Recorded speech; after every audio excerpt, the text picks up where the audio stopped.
Hood, ear, nose, throat, and allergy. New Seasons Market, Olive Garden Italian Restaurant, Oregon Employer Council, Clackamas County, Papa Murphy's, Providence Health and Services, Sport Clips, Sunnyside Farmers Market, Sunnyside Orthodontic Specialists, Sweet Tomatoes, The Airy at Eagle Landing, and West Coast Bank. Our bronze sponsors, Divine Frozen Yogurt, Fred's RV Auto Marine, Healthy Living Center, John Freeman State Farm Insurance, Metro Presort, Sports on Tap. Good evening and welcome to the final week of regular season football here in the state of Oregon on PlayOn Sports. Along with my analyst Jim Patterson, I'm Fletcher Johnson. And Jim, tonight we have an opportunity to catch a playoff matchup, or a matchup, if you will, that has playoff implications between the home Clackamas Cavaliers and the visiting Canby Cougars. And first, Jim, let's take a look at Canby, a team that comes in 4-4 overall, but 3-1 in conference, and a big game for them as to where they will stand once the playoffs arrive next week. Well, and really Coach Vaught has said about his team that they really have, in the last 4 games, have started to catch their stride. In the first 3 games of the season, they rushed for only about 150 yards total per game. Now, as these big linemen, and we're talking about guys like Zach Krause, 6'4", 270, Kyle Rademacher, 6'3", 220, Craig Folbert, 6'3", 260, Nick Kraxberger, 6'4", 275. These guys are now coming into their own, and in this wing T style offense, it's all about rushing the football. And now, in the last 5 games, they're averaging about 346 yards per game rushing. So Clackamas tonight, the challenge will be to try to stop that big ground game that Canby has really got up to speed here as they go towards the playoffs. And as we look over at the Clackamas side as well, led by Joe Bushman in his 6th year, has a career record of 27-38 as the head coach of the Cavaliers, but it was really a tough last couple of years. As coming into this season, the last 2 seasons, 2-19 record. They're 4-4 on the year this year, 2-2 overall, having come in losing their last 2 matchups with Lake Oswego and Oregon City, and a big game for them as well. Now, if they win here tonight and also Oregon City beats Lake Oswego, there would be a 3-way tie for second place here in the Three Rivers League. Clackamas would still likely lose out in the tiebreaker, though, and have to play in the play-in rounds next week. But they are really led by their running backs, and it starts with Dan Sherrill, the junior running back, who has 1,233 yards on the ground to go along with 18 touchdowns, averaging about 176 carries a game. Clackamas, a more balanced attack, given they're rushing for about 250 yards a game, 139 yards on the ground. Turnovers have been an issue at times, unlike Canby, who is very good in the turnover margin department. But a matchup of 2 teams who have a lot on the line here tonight and need to make sure they get off to a good start. Well, and I wouldn't be surprised if Clackamas plays very aggressive tonight. It's senior night. They're on their home turf, and they've got some weapons. Dooney Johnson has got Eric Douglas, who's been phenomenal this season for Clackamas, really. And then the big kid, number 25, Taylor Stinson, 6'6", 210, plays in the tight end position, sometimes in the slot.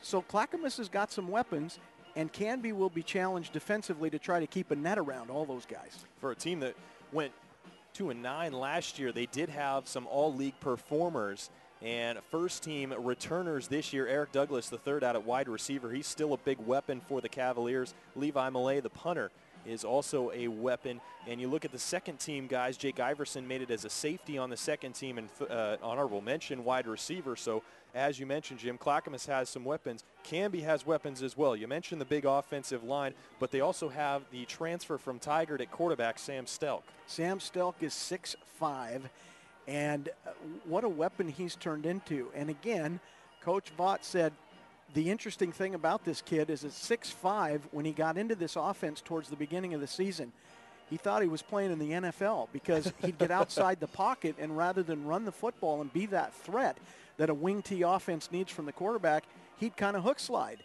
And all of a sudden, Coach says, no, we need you to run the football. And in the last 4 or 5 games, he's done that a lot better. He's become that weapon. So not only has he done a good job throwing the football, but now he's become that triple threat, distribute the ball, throw the football, or now he's running it more. So let's look for Stelk to have a game tonight where if Clackamas takes away deep balls or outside passes, he'll run the football and get good yardage. 7 touchdowns on the ground for Stelk, also 6 through the air. He's about a 54% passer, so we'll have to see how much that plays a factor. One of the other things that's nice, and we were talking about it before the broadcast, weather actually pretty good tonight. Doesn't look to be much of a factor other than it being cold. Well, according to the weather forecast, it should hold off through at least the end of this. Now, tomorrow could be a different story, but they're not playing football tomorrow at the high school level. So tonight, so far, so good.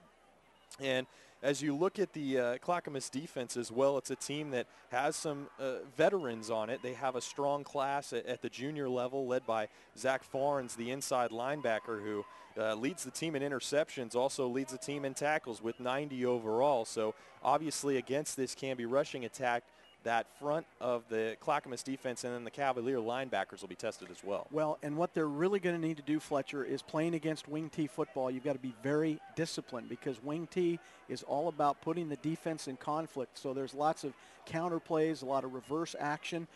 They're going to run off tackle, but again, the quarterback's going to be distributing the football. So tonight, defensively for Clackamas, it's all about discipline, staying in your position.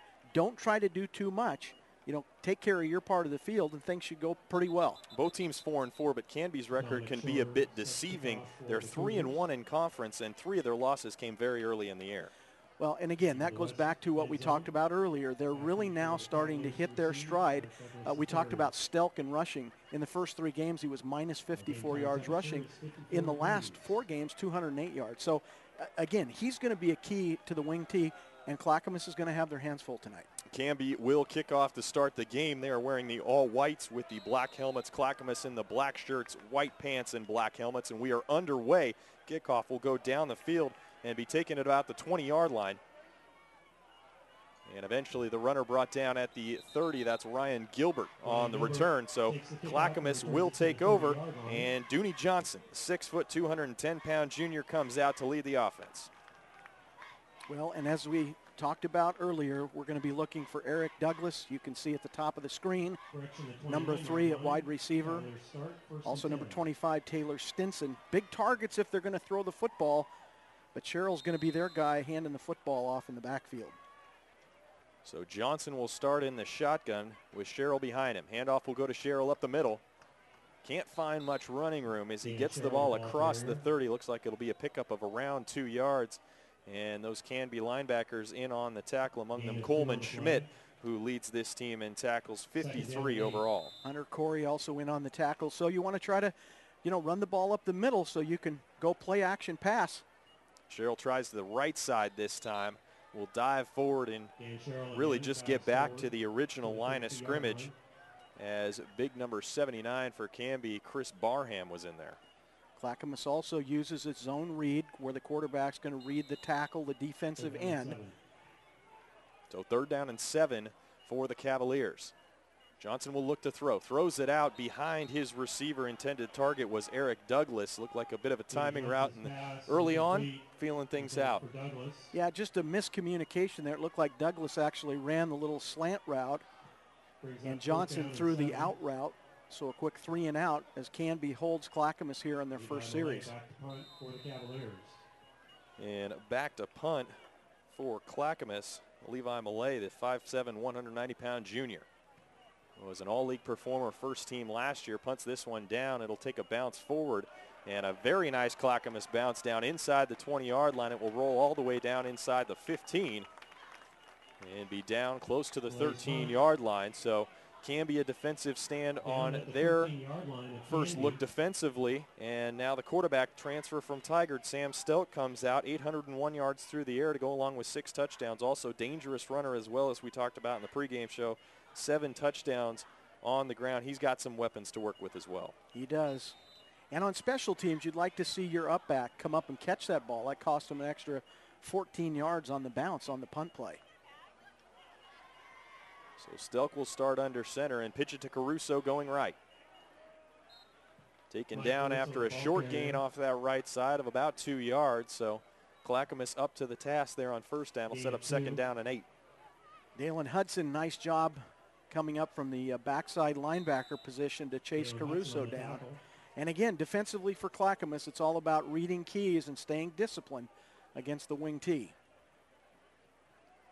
And the handoff this time will go towards that right side once again. Dominic Shorter is really unable to find much, taken down right at the line of scrimmage.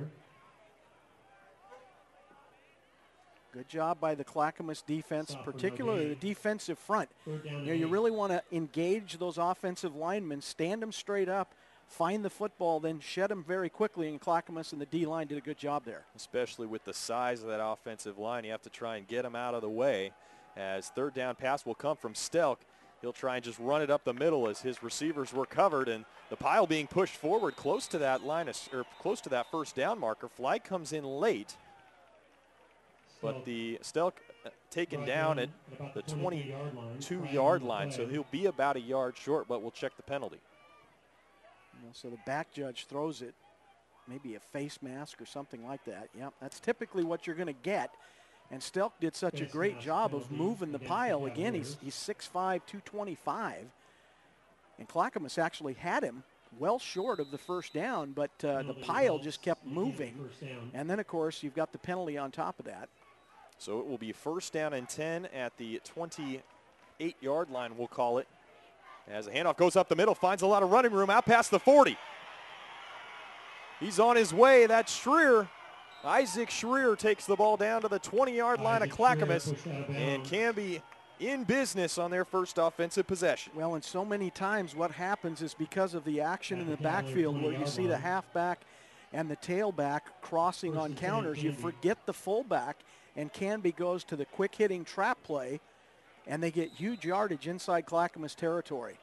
So first down and 10 at the 20-yard line of the Cavaliers for the Cougar offense. They'll hand it off once again to Caruso going left, finds a hole, and is down close to the 12-yard line. Jacobs Iverson comes up from his corner position to make the tackle. Again, Canby goes to the counter action, so a lot of times what you'll see is, you know, the halfback goes one way, the tailback or that wing back goes the other in a little crossing formation, and then you've got to worry about the fullback. So it's really key to keep your eyes in the backfield, try to find the football. Stelk will hand it off up the middle to Schreier, sheds a couple tacklers, and down inside the 5-yard line. That'll be a first down.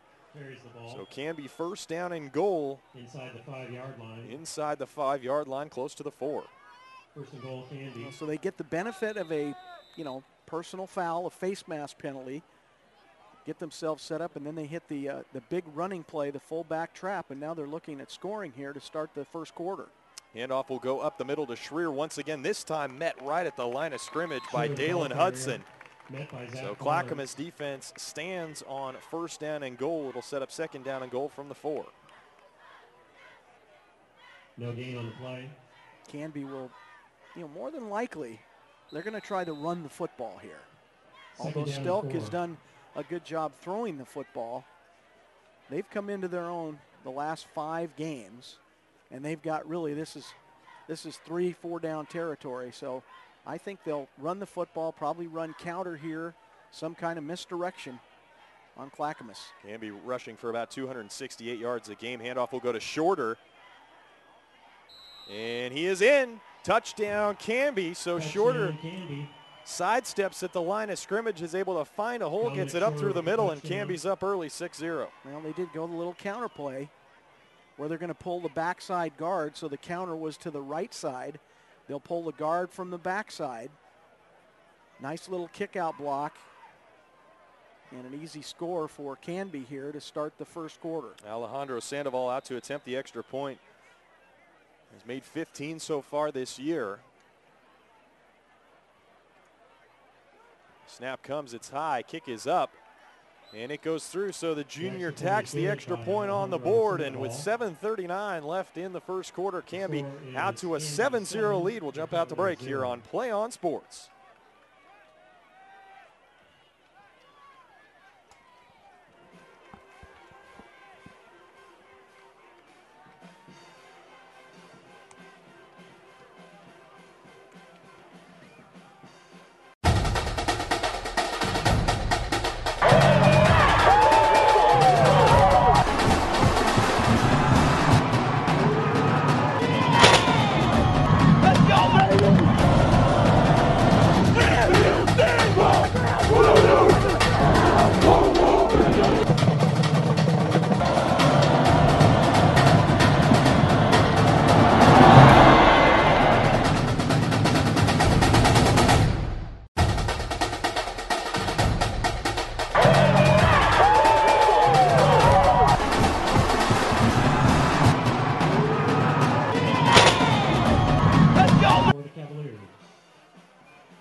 Back live on PlayOn Sports. Canby, the 4-yard touchdown run from Dominic Shorter has them on top here early, 7-0.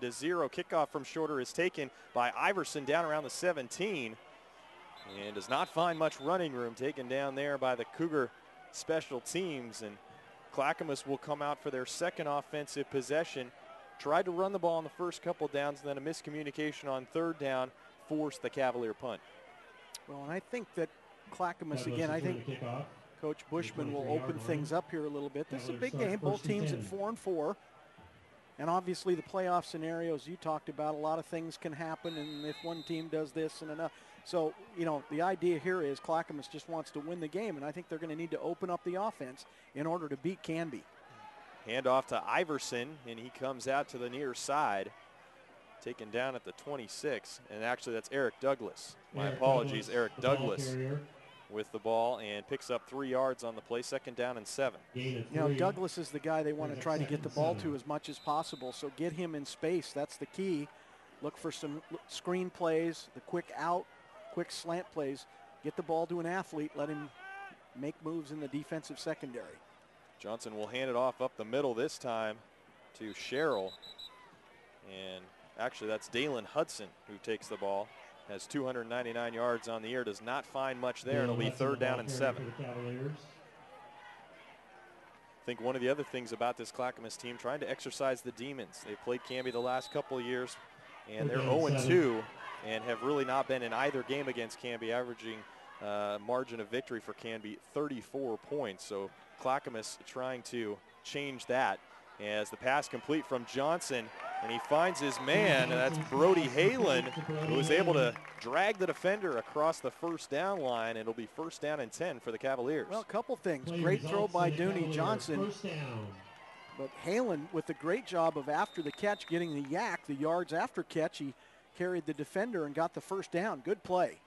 Johnson will drop back to pass once again, looking for Halen again, and this time a little too high, as he had a man on him. Caruso was there, as was Austin Taylor. So it sets up 2nd down and 10 for the Cavaliers. Well, and I think if Dooney had the chance to do that over again, he'd look to the outside where he had man coverage as opposed to the middle of the field where 4 guys were around Halen. 2nd down handoff goes to Sherrill up the middle, finds some running room, and picks up about 8 yards on 2nd down to make it 3rd down and manageable. Was taken down on the play by Sam Bodine, another leader for this Canby defense. That's one of the reasons why I think Clackamas will throw the ball more, because it makes the run play so much more effective. Now it looks like they're going to go play action pass on that 2nd down and long. Instead, they hand the ball off, they get great yardage, and now they do have that manageable 3rd down and about 2 yards. On their own 43-yard line, as Johnson will take the snap under center I-back formation. Pitch will go right to Sherrill. He's got the 1st down and gets the ball out close to midfield. So Clackamas, after not finding much to work with on their first offensive possession, has 2 1st downs right at midfield. Well, what you want on the toss sweep is for your back to find that little crease, that little seam in the defense, and Sherrill did a great job there to find it and pick up the 1st down. So this time Johnson fumbles the snap. Ball still loose. It's fought for. And who knows where it's at the bottom of the pile. It looked like there was a 1 pile on top of it, and then the ball squeaked out. Canby says they've got it. But somebody's like standing up with the ball. Clackamas has got it. And it looks like Sherrill was able to jump back on it.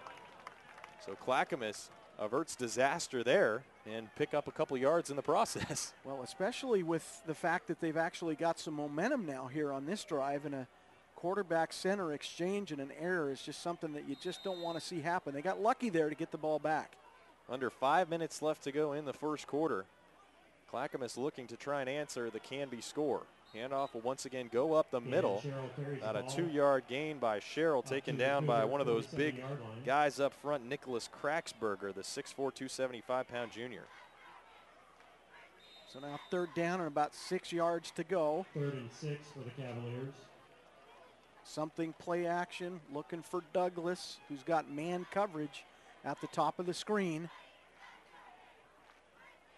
Blitz comes up the middle, picked up nicely. They will look that way, and just over his head. Eric Douglas was out there, the first-team all-conference receiver, but Johnson just barely overthrows it. Well, and they did go play action, and they did go to Douglas on the post route because Canby was not playing with the safety over top. They saw that they had one-on-one action, and that's perfect situation. You want to get the ball into the hands of your best athlete on the side. Ball was just unfortunately overthrown a little bit. They'll go back and look at that. They'll start to think about how they might be able to set that up next time. Levi Millay out to punt once again for the second time on the evening. And Caruso awaits the kick at about the 15. Ball will bounce at the 20. And bounce out of bounds right there. So Canby takes over, first down and 10. And as we once again look at this Canby offense, put a nice drive together, but were helped by a penalty on that first drive. Well, they were helped by a penalty after Stelk had actually gotten the first down. So really the issue was when Clackamas had them kind of stopped before the first down, then they add that penalty to it, and then Canby took advantage. And that's what good teams heading towards the playoffs will do. They'll take advantage of every opportunity, including the mistakes by your opponent. So Stelk will look to pass on first down. Complete to Shorter, make that Kobe Cates, and he finds the corner and gets all the way out close to midfield. So Kobe Cates sees his first pass of the day. To Kobe Cates. The 6', 185-pound senior takes it out to midfield. First down and 10 for Canby. Well, that's just tough action there. As a corner, you're all the way out there by your lonesome on an island. Jadeep Singh was the guy who unfortunately had that man-to-man coverage, and just a great ball by Stelk to get the first down. Handoff goes up the middle, and nearly a big gainer for Canby, but a nice tackle makes the gain just about 5 yards as Jacob McKinnon took that handoff. And you can tell by the pace of action that, you know, you've got a couple teams that are committed to running the football first. 3 minutes and 17 seconds to go in the first quarter, so things go by pretty quick when they keep the football on the ground. Second down and 5 for Canby. Second down and 5 at the Clackamas 47-yard line for the Cougars. Stelk handoff up the middle once again to McKinnon, and he picks up close to 3 yards, and it'll set up a third down and 2 for this Cougar offense as we roll under 3 minutes left to go in the first quarter with Canby leading 7-0. And the wing tee gives you so many options. That time they just go with a little power off tackle play, pick up a couple yards. Watch for the counter here. There's 2 wing backs and the 1 back in the backfield behind Stelk. And there it is. Caruso gets a handoff, bounces it outside, has the first down, and taken down inside the 40-yard line by Hayden Kirsch. So first down for Canby, and a big third down conversion it is. Well, and that's the dangerous part of the wing tee, because the linebackers, boy, if you bite on that first fake, now you've made one step, and the job that the linemen have got is then to get upfield into that second level. They get the angle on you, and then on the counter play, it's just an easy first down. Stelk will hand it off to Dominic Shorter, and he's able to pick up 5 or 6 yards on first down. So first down yardage key for Canby as they continue to keep this drive moving down the field. And Fletcher, Canby has probably only run 4 different types of plays. That was exactly the same play as the play before. It was just counter action back the other way. Run it until they can stop it. That's right.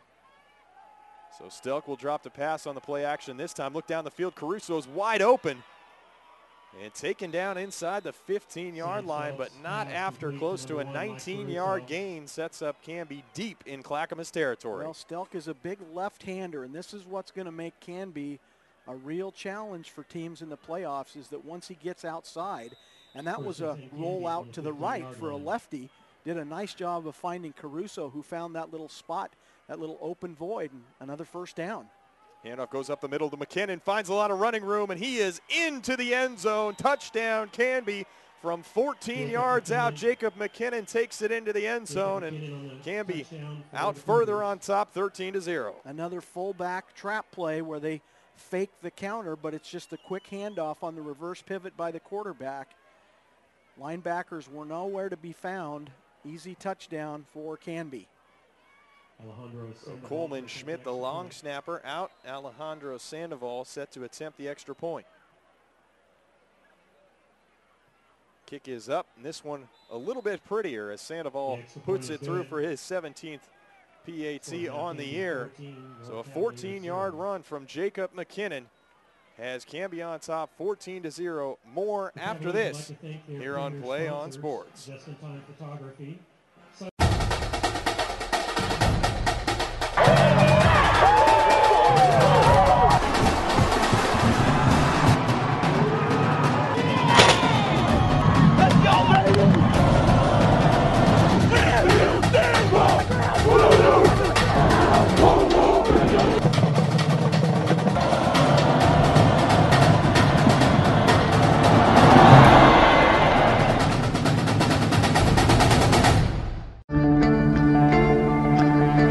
One match away from immortality. This is a total team effort. We're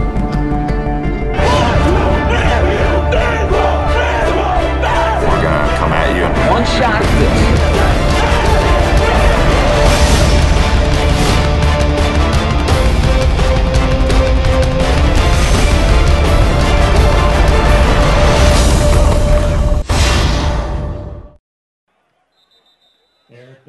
The kickoff taken by Eric Douglas. He's able to work the ball out to the 24-yard line. And that's where Dooney Johnson and the Cavalier offense will come out once again. Had some good things going on the last drive. It stalled near midfield. But they really need to get something going here as Canby has been able to move the ball in the Cavalier defense with relative ease. Well, and they're literally a foot from, being able to score on a Douglas touchdown where there's an overthrow. Now they just need to settle in, get a sustained drive. Had some success there in the second series, and that time they just missed the big tight end. Yeah, Taylor Stinson, the intended receiver, a 6'6", 210-pound junior, so a big boy and a big target to hit. Johnson just a little too far out in front, and probably key here for Joe Bushman in this offense not to get out of what they like to do, because you still have to be able to run the ball, and they'll do that here as Sherrill will take the handoff, pick up 3 yards. So averaging 176 yards a game, he's been kept in check well by this Canby defense thus far. I'll tell you what, they've got him listed at 5'8", 165. He plays a lot bigger than that. He is one tough kid, and I just love the way he continues to fight for yardage after the initial hit. Good football player. Douglas in the slot up top as Johnson, play action, looks to throw down the field into double coverage and over the head of Jacob Iverson. As two Canby defenders were there, Brett Peterson and Cade Wilkins. No flag comes out, so once again, 4th down and 7, and I think that's one of those things. 2 passes down the field. The wind is blowing here tonight, so tough because you want to be able to move the ball, but you have to remember to keep that rushing attack going. And now Clackamas will have to punt it away as once again Millay comes out and Caruso back deep, standing at about his 37-yard line. Beautiful punt will come down and be taken by Caruso. Gets past one defender and out to near midfield. So that's where Sam Stelk and the Cougar offense will once again come out on the field. A 14-yard touchdown run by Jacob McKinnon was the capper to the last drive. And as you mentioned, Jim, they really haven't had a lot of diversity on offense in the sense that they haven't needed to. No, they really haven't. They've run fullback trap. They've run halfback and wingback counter. They've run a little bootleg pass. Maybe 5 plays total. But you got to be able to stop it, or they'll just keep doing the same thing. Stelk will drop to throw. Pressure comes, nearly gets to him. Pass complete to Shorter. Man, he's able to fight his way down inside the 35-yard line. Pressure was coming on the outside from Cody Lutz. Nearly got to Stelk, but he got the ball off for a big gain. Well, he came from the blind side, too, and he got rid of the ball right as Lutz gave him a big hit. But again, a really good ball by Stelk to get the ball out into the flat, and another Canby first down here. 18-yard pass to Shorter, 1st down and 10 Cougars at the 33. Shorter will go in motion, get the handoff, and then that little reverse handoff that you see in that wing T offense, but Clackamas sniffs that one out well. They call that the counter crisscross. typically what will happen is after the first That's the handoff, end of the first you'll see an quarter. inside handoff by the Score other Canby back. That 14, time they just a little Cavaliers toss play 0. on the crisscross. That is the end of the first quarter. It's been all Canby here early. 14-0 they lead here on Play On Sports.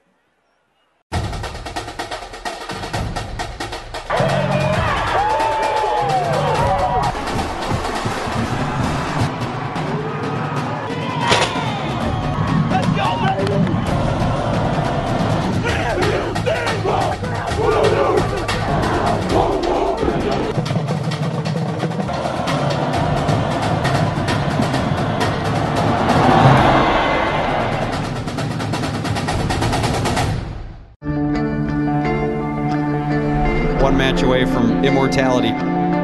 This is a total team effort.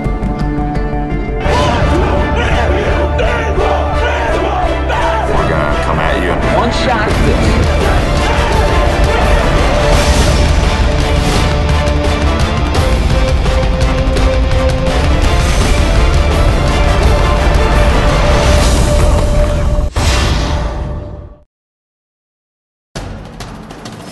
We can get a player up here. Oh, that's good stuff. Alright, perfect. Prepare a Wiley Ballard graphic. Do you want me to start the stream?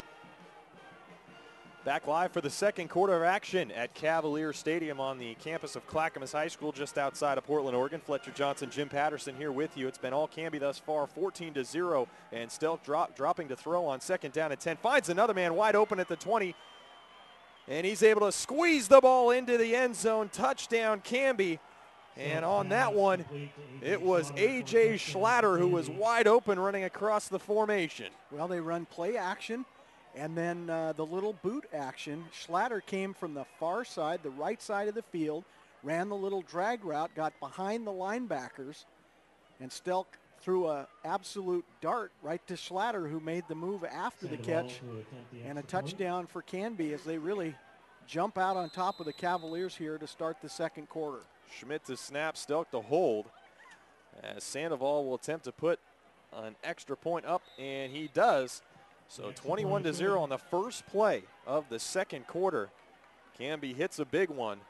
The pass from Stelk to Schlatter covers 33 yards, and another touchdown for the Canby offense. And now you really need to get something going if you're Joe Bushman, but it becomes even more imperative to make sure that you don't go outside of what you normally like to do. There's nothing wrong with chewing up some clock here to try and give your defense a break and also allow your offense to try and get something going. Well, you've got 3 quarters of football left, and I think the thing I take away from that first quarter is that Clackamas may have tried to get too much too quick. I mean, there really was no need as you get a sustained drive to try to, on third down, have to go for the home run ball. Maybe pick up the first down, get the kids into a little bit of a rhythm, but for 2 series in a row on third down, they went for the deep ball, missed that. Okay, now you give the ball back and you find yourself in a hole 21 zip. So my thinking here is that Clackamas needs to possess the football, keep it, get some first downs, get into the flow of the offense, score a touchdown, and you're right back in it. So Shorter will once again kick off for Canby, as Douglas, the deepest man to receive, also back there for Clackamas, Ryan Gilbert and Jacob Iverson. Just underway here in the second quarter, as this kickoff will go down to the near side and be taken by Douglas right around his 14. And brings it out close to the 27-yard line. Eric Douglas returns the kickoff. This Clackamas team, a team that's started off the year 2-0, beating Grants Pass and Newburgh, then lost to South Salem and Reynolds. It's really a team of runs, if you will. 2 wins, 2 losses, 2 wins, 2 losses. So if you go by that, you would expect Clackamas to win this one tonight, but things not off to a good start. Lots of football left to go, though. So Johnson will take the snap, throw it out to the near side, far side of Douglas. Makes a man miss, makes another man miss, and picks up the first down. So key to really get the ball in your playmakers' hands, and Douglas certainly fits that bill. Well, and I think that's exactly what you want to do. Get Eric Douglas out in space where he's one-on-one, and then because he's such a great athlete, let him try to make a move. He did make a move there, and picked up nice yardage, 14 or 15 yards for the first down. First down and 10 at their own 42-yard line. As a handoff will go to Sherrill. Find some running room this time outside into the secondary and down inside the 40-yard line. So a couple positive plays by Clackamas. I love that guy. I mean, one thing about Sherrill is he does not hesitate, and once he finds that shoot, he gets his nose straight up towards the goal line and then goes. That's just a great job by Sherrill. Johnson will hand it off to Sherrill on the run same play. And he does it once again down inside the 20-yard line this time. So 3 plays and 3 first downs for the Cavaliers. Well, and you can see that Coach Bushman wants to go a little bit quicker. He's calling the plays in, and they're lining up right away to try to get Canby in a position where they keep them on their heels.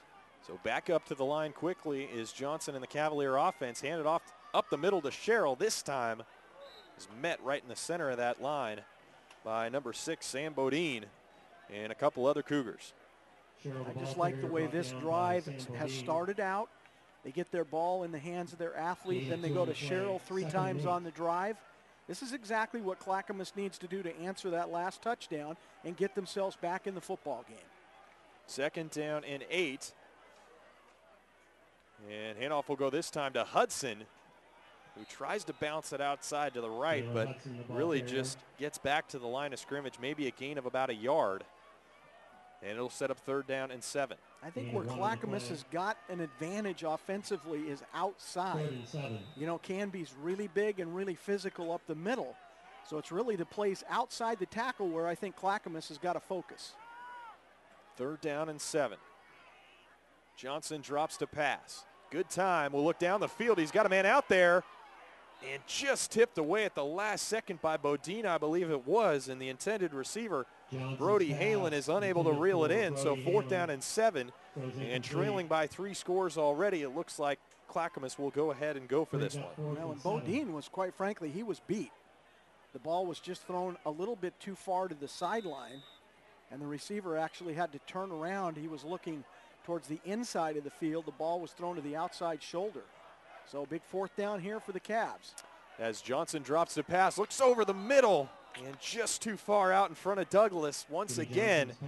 So the turnover on downs hands the ball back to Canby at their own 27-yard line. Well, and we said they'd go back to that play where Douglas is going to run the post route because he is beating his guy. Now it's up to Dooney Johnson to make sure that he gets him the football. Again, just missed. And unfortunately for the Cavaliers, another drive, a good drive, stalls at the 26-yard line, and Canby gets the ball back. So 9:39 left in the first half as Canby comes to the line. Stelk will be under center. Looks out to the right. Ball tipped up in the air. And is it caught by Kobe Cates? Looks like it is.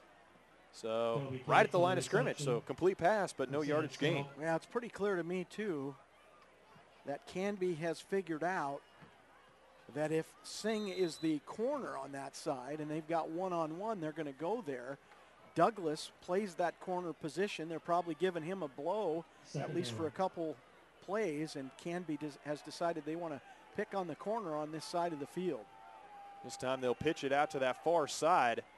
Out past the 30-yard line goes big number 43, Jace Cates. Really his first action of this game, and he picks up close to about 5 yards, but a flag down on the play at about the 29-yard line. Holding, I'm guessing. Yep. And there it is, holding. You know, if you watch enough football, depending on where the flag comes from, you've got a pretty good idea of, you know, what the penalty could be. So you're saying you've watched a lot of football? Well, the umpire, usually if the umpire, the guy behind the defensive front, if he throws a flag, there's a couple things he's going to look for. Holding on the offense, maybe illegal blocks on the offense, maybe face mask, but typically it's going to be a holding penalty, especially when the flag gets thrown at the running play, at the point of attack. Very clean game thus far. That's just the second penalty in the game, one for each team, as Stelk will look to throw once again. Oh, one of those feelings that if Douglas turns around, he has an interception, but the pass falls incomplete behind the intended receiver, Kobe Cates, and it sets up 3rd down and 18 for the Cougars. Well, and Douglas is the wrong guy to try to run the stop-and-go route because he was right there. Douglas did not bite on the little stop route, and there wasn't any pass interference because the ball wasn't catchable anyway, but a good play by Eric Douglas on defense. 3 receivers split out to the left for Stelk.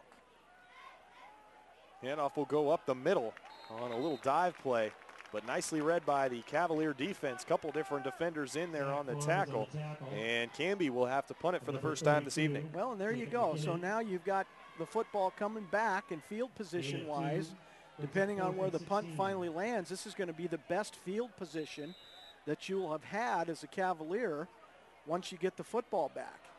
Shorter will punt it away for Canby. And Ryan Gilbert back deep to receive, standing near midfield.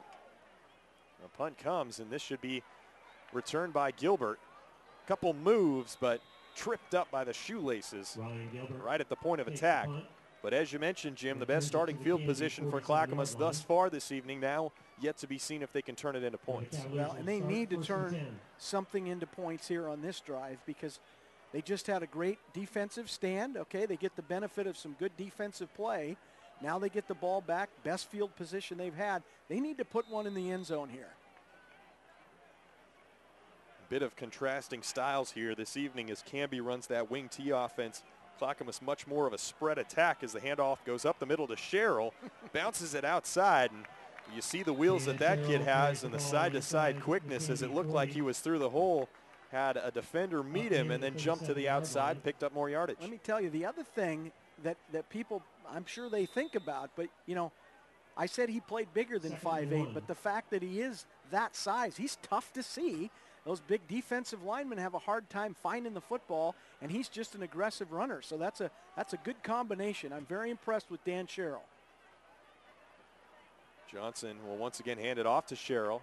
And this time taken down close to the point of attack, but not before he picks up the first down. In on the tackle was Cody Churchwell, the 6'3", 230-pound senior, but a first down for Sherrill and the Cavaliers. Well, and he's a little bit upset because he stuck his foot in the ground to do the cutback, and I think he's upset because he saw a lot of daylight to the right side of the field, but at least he picks up the first down and keeps the drive going.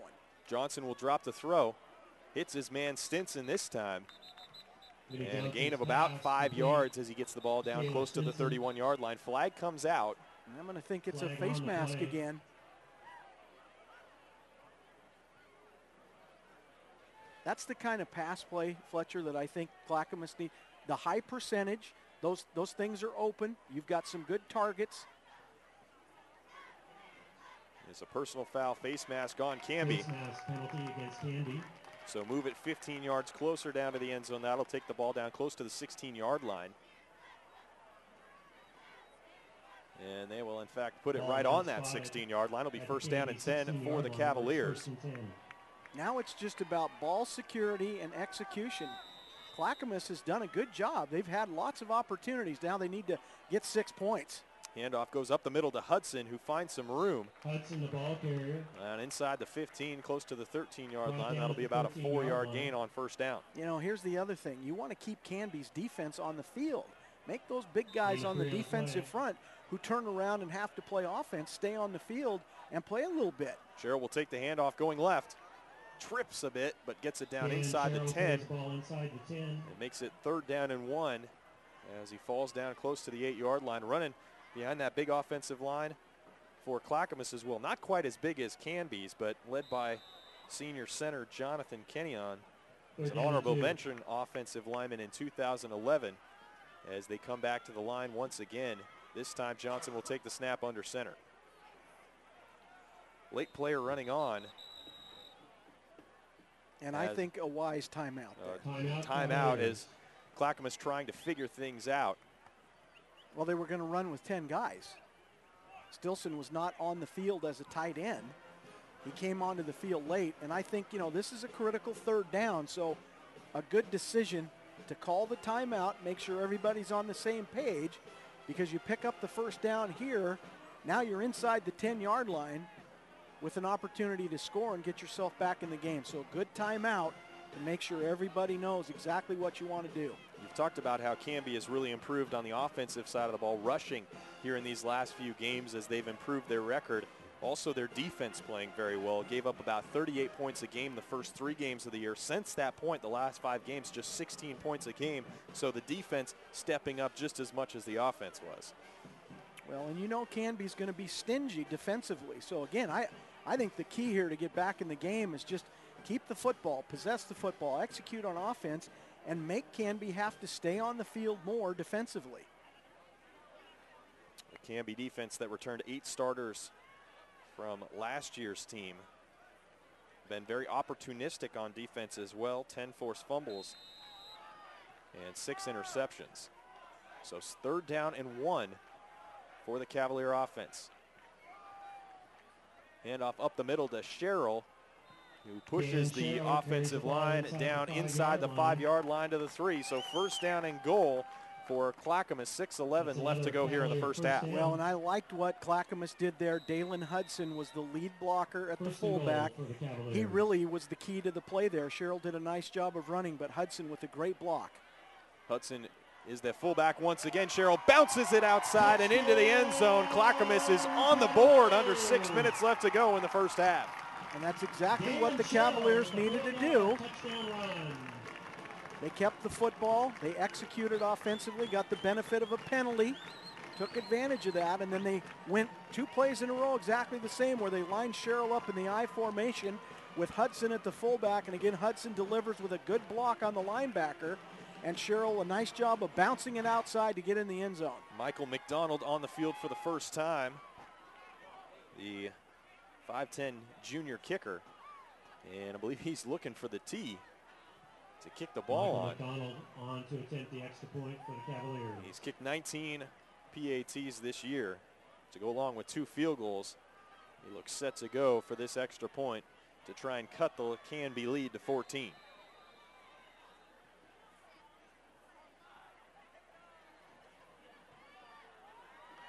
Kick is up and through, so Clackamas puts a touchdown on the board. They now trail 21-7, 6 minutes before halftime here on PlayOn Sports.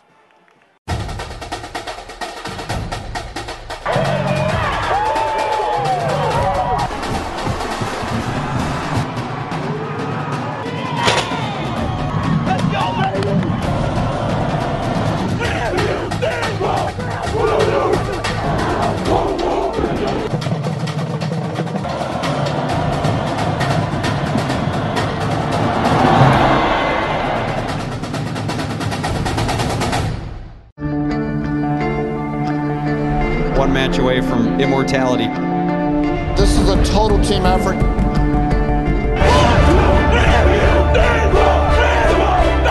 gonna come at you. One shot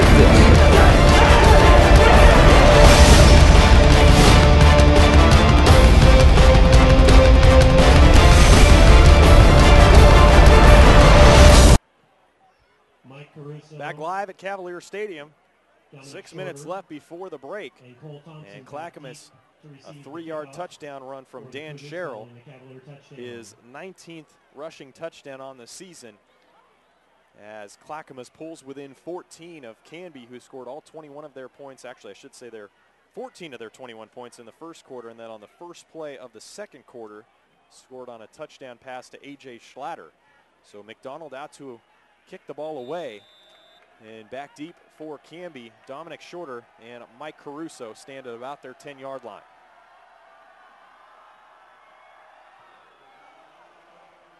McDonald's kick will go down and go out of play. So not good, as Clackamas will give up good field position, and this ball will come way out, and Canby will also, I believe, have close to their best starting field position of the game. Well, and you can tell Michael McDonald was not happy with himself. Unfortunately, he kicks the ball out of bounds, because now the ball gets spotted at the 35-yard line on any ball kicked out of bounds. People here in the Three Rivers League tonight also keeping an eye on the Lake Oswego Oregon City score, as Lake Oswego out 27-0 on the Pioneers. So it looks like, barring a miracle, the Lakers will win the Three Rivers League title. Stelk pressured, drops back to pass, comes out, nearly intercepted as Stelk was hit as he threw the ball. And down there, attempting to make the interception was a couple different Clackamas players, but Hayden Kirsch, the main man there. On the coverage. Well, in the quarterback, Stelk, you know, they talk about having that clock in your head, and he got clocked that time from the backside. He responded, you know, the backside pressure that he did not see coming, and just as he threw the ball, he was hit. And that's why the ball popped up, and there was an interception opportunity for the Cavaliers. Handoff will go up the middle to Schreier. He's got a lot of running room. Sidesteps one man, and he's off to the races. Inside the 30, and finally taken down as he gets close to the 20-yard line goes Isaac Schreier. And a big gain for Canby, eventually taken down by Dalen Hudson. Well, Canby's default position will always be go back to the run play, go back to the counter, and that time Schreier was able to pop one into the secondary, and then he did a really good job of playing off the downfield blockers to get big yardage. 43-yard gain on the play by Schreier. As this time the handoff goes to Caruso, and taken down quickly on the play by Jesse DeBoard and Brody Halen.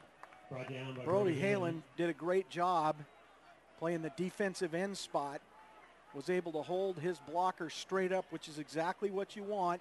Try to neutralize the block, and then he got his eyes right in the backfield, saw the counter coming right back at him, played that perfectly. Nice job. So second down and 12, under 5 minutes left to go here before the half. Stelk this time will pitch it to Shorter, coming to the right. He works his way forward across the 20-yard line before he's eventually dragged backward. So a gain of 3 yards on the play will set up third down and 9. You know, Clackamas just wants to try to protect against the big play. I mean, that's the thing that'll really kill you and kill your momentum getting back in the game. So really important here on this drive that they try to hold Canby to at least a field goal. They've got a third down and 8 yards to go. So this is a big play on defense for the Cavaliers.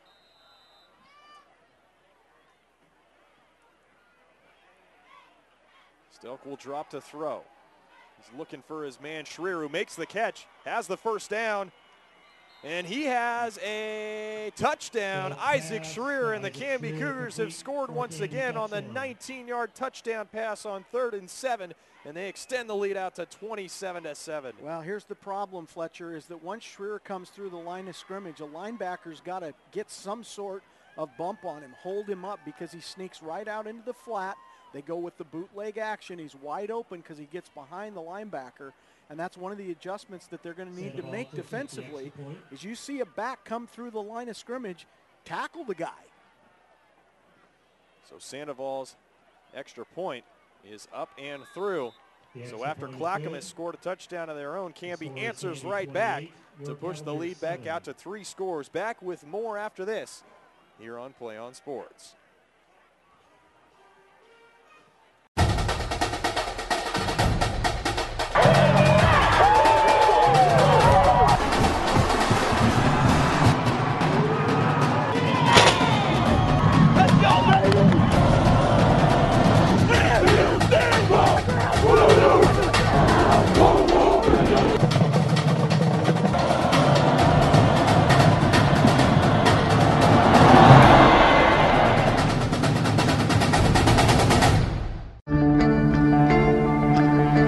One match away from immortality. This is a total team effort. We're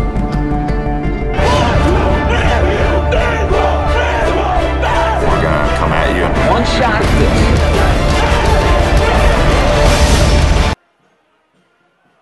Ready. Back once again, Canby's 19-yard touchdown pass from Stelk to Schreier has the score 28-7 as Shorter kicks the ball off, taken by Douglas at his 12. Now past the 20. He breaks another tackle, still on his feet. Finally taken down as he gets past the 40-yard line, but a late flag comes in from that far side judge. That's just athletic. That's just an athletic play. I mean, he literally broke 5 tackles. He ran about 50 yards to gain 20. And then unfortunately, right at the end of the play, a penalty for a hold, which is really unfortunate after such a great effort by Douglas. So the hold will push the ball back from the 33-yard line back to the 23, a spot of the foul penalty. So what was going to be great field position out past the 40-yard line for Clackamas will now be pushed all the way back inside the 25 to the 23. That's where Dooney Johnson will come out and take over along with this Clackamas offense, who really got things going, and it started with getting the ball in the hands of their playmakers on the outside. Yeah, they've had their best success running outside the tackles against a big physical Canby defense. Snap was high, and the pass out to Douglas from Johnson. Sure-handed tackling by the Cougar defense on the outside. No gain on first down. Ryan Gilbert's got to get that block. He's got to get that block on the corner. And the thing that's difficult is just take him one way or the other and then let the back, the guy who catches the ball, read that block. But you've got to make that block in space. Handoff this time goes to Sherrill, going to the left. As he tries to find a hole, he's taken down as he gets across the 25-yard line. It was Cole Johnson, or a correction, Hunter Corey, who takes him down on the play. 3rd down and 8 for the Cavaliers. Well, this is a big play because you don't want to give the ball back to Canby in good field position, so Clackamas needs to pick up this first down. Douglas will split wide to the left. Iverson at the top of the screen. Pressure comes. Johnson, the late throw, looking for Douglas on the out route, unable to make the catch out near the 48-yard line. So Clackamas will be forced to punt. 2 minutes, 46 seconds left before halftime. Well, just an athletic play on both ends. Dooney Johnson got hit right as he released the ball. It was underthrown just a little bit. Douglas went down and actually had 2 hands underneath the ball, but as he hits the ground, the ball pops out, and Clackamas, unfortunately, is going to give the ball back to the Cougars here with about 2 minutes and 46 seconds left to go. Millay will punt, his 4th on the night. Caruso back deep to receive. Caruso won't have a chance at this one. Thinks about it, but will step away as the ball rolls inside the 40-yard line down to the 38, and that's where it's picked up. And I think one of the interesting things is we look at this high school level, and you see a lot at the college level in these spread offenses like Clackamas is running here tonight. They use that extended run play where they'll throw the ball quickly to the outside, and it's tough. I think at the high school level, it's not as easy to do that. No. I feel like as it is at the college level. No, it isn't, because it takes a quarterback that can get the ball out of his hands quickly and make a throw of 20 yards to the right side or the left side. It's a tough throw to make. Stelk will drop to throw. Looking down the field, squares those shoulders and finds his man, who breaks a couple tackles, gets out near midfield. So Canby, nice work offensively for Stelk to find his receiver, and out for a first down goes Sam Bodine. See, you don't really see with the wing tee, even when they throw the football, you don't see a lot of vertical routes. What you see is a rollout. You see something away from the play action fake, and then you see guys from the backside of the play coming across the formation on those drag routes and then sitting open in those zones. First down and 10 at their own 49. Pass goes quickly out to Shorter, who makes the catch coming back inside. And wow, works the ball all the way down to the 45, inside the 45-yard line. Drags a couple Clackamas defenders with him. Well, Clackamas needs to make sure that they're making tackles in open space. Canby did a good job there to just continue to drive the legs as Shorter just wouldn't go down. Sets up 2nd down and 4 for the Cougar offense. Stelk looks quickly to Cates, and he's taken down right at the line of scrimmage. Nice tackle on the play by Curtis Powelson, and a timeout will be called by Canby with 1 minute and 24 seconds left in the first half. And Jim's been really impressed with what we've seen out of Stelk.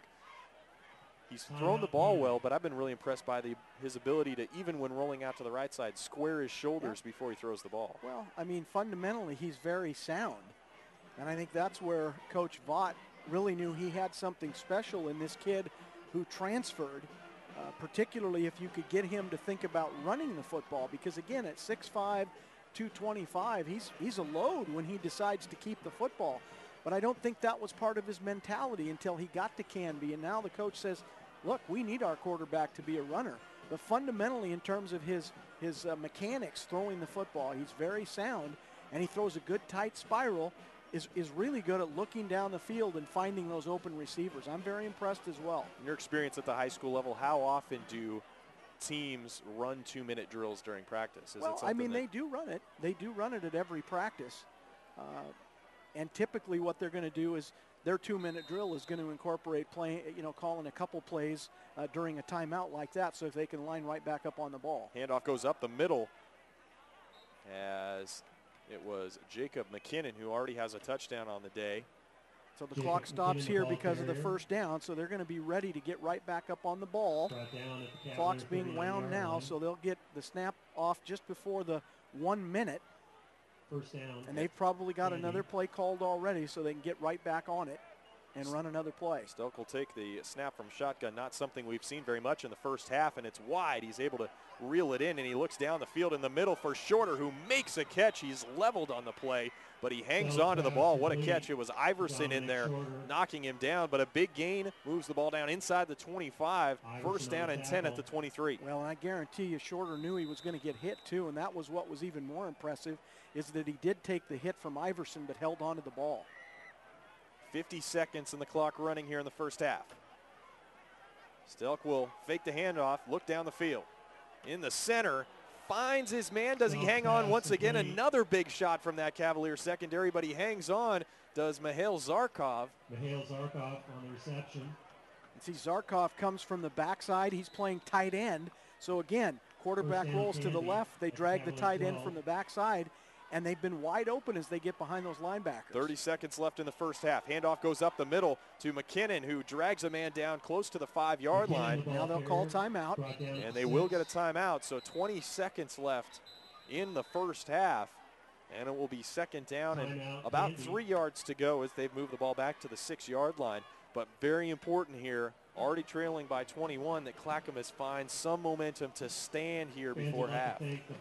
Well, even though they're down 3 scores, if they keep Canby out of the end zone, that gives them a little momentum going in. At least they've stopped the bleeding. If Canby scores here, boy, you're down 4 touchdowns. That's really tough, especially on a night where there's a bunch of kids playing with a lot of emotion. This is their last football game at home. It could be their last football game ever. These seniors, it's senior night. So, hold Canby out of the end zone here. That would be real big going in at halftime. So we are back to action. 20 seconds left in the first half, and Canby threatening inside the 7-yard line of Clackamas. It's second down and 3, so the Cougars can pick up a first down. Fake the handoff as Stelk will drop the throw. Looking for his man, finds him. No, he drops it. Goodness gracious. That was Bodine. He was wide open in the end zone. And I think he was celebrating before he caught it, Jim. You know what? He was too open. I mean, he was so wide open, he surprised himself and simply took his eye off the football at the end and dropped it. So there's a break for the Cavaliers. Big break for the Cavaliers. He was wide open. I mean, nobody. The key here, Fletcher, is you can't let those guys get off the line of scrimmage untouched. You've got to get a piece of them to throw off the timing. 15 seconds left. Canby still with 1 timeout in the first half. Stelk will drop to throw, looking to the outside, finds his man Shorter, who makes a man miss, gets into the end zone, but there is a flag down on the near side of the field. It's a back hold. At the 9-yard line. Yeah, it's going to be a hold. And it doesn't surprise me because he needed the extra time, and my guess is one of the Clackamas defenders on the bull rush gets held up. I don't think this one's going to count. Chop block on Canby. So the chop block is where an offensive lineman engages one of the defenders below the waist and then somebody else hits above. So you've got 2 players engaged with the defender. Can't do that. It's really just all about safety, and that's why that play gets called. And a lot of times it gets called away from the play. It happens a lot on the backside of run or pass plays. So 8 seconds left in the first half. Canby, the ball now moved out past the 20-yard line back to the 23. It'll be 3rd down and 16. 3rd and 16, But really, at Canby. this point, one shot to take towards the end zone for Stellick and the Cougar offense, as he will start under center. Will throw the ball out, nearly intercepted by Halen, who got his hands up and knocked that one down. So 4 seconds left now, and it will be 4th down for Canby. Brings up 4th down. And it looks like they will bring on Alejandro Sandoval to attempt the field goal. It would be about a 40-yard field goal attempt. So Clackamas maybe blocks the kick, picks it up and runs it in for a touchdown. How about that? That'd be a good way to end the half. Sandoval has 1 field goal on the year. This will certainly be a long attempt for any high school kid. Obviously saw the kid in Spokane a couple weeks ago that kicked the 67-yarder. Wind has died. Sandoval's kick is up, has the distance, but it's wide left. No good. 5 yards closer, and he makes it. So still 0.3 seconds left on the clock, but nearly a 40-yard field goal from Alejandro Sandoval at the end of the first half. But Clackamas defense stands like we talked about. Well, that's exactly what they needed to do. And that's, you know what? That's a bright spot. That's something that Coach Bushman can go in and talk about, because, you know, it would be really easy to just roll over and let it go. And they did catch a break because Bodine had a wide open touchdown and he dropped it in the end zone. And with the weapons Clackamas has on offense and the style of offense that they run, they're really never out of any game. You have Sherrill in the backfield. You have Iverson and Douglas on the outside, along with Ryan Gilbert, who's on the field right now on the near side of your screen, or bottom of your screen, as Johnson will take the snap. Handoff will go to Sherrill up the middle. Finds a hole. Oh! He's out past the 40. Does he have the speed? He gets it down to the 30 before he's eventually knocked out of bounds by Devin Fortier. But nearly a big-time run from Sherrill there at the end of the first half. Well, I'll tell you what, that kid is leaving it all out here. Just a great individual play. Got some good blocking at the point of attack up front, but that was all Dan Sherrill once he got into the secondary. So we head to the break. 30 minutes in the books, 30 minutes to go. Canby on top of Clackamas, 28-7. We'll be back about 15 minutes from now with the second half here on PlayOn Sports.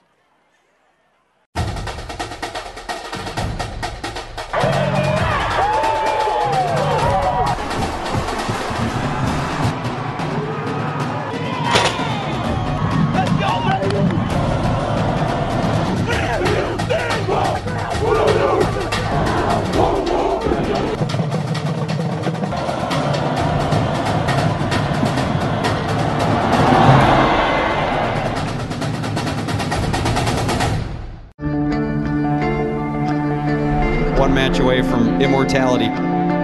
This is a total team effort. We're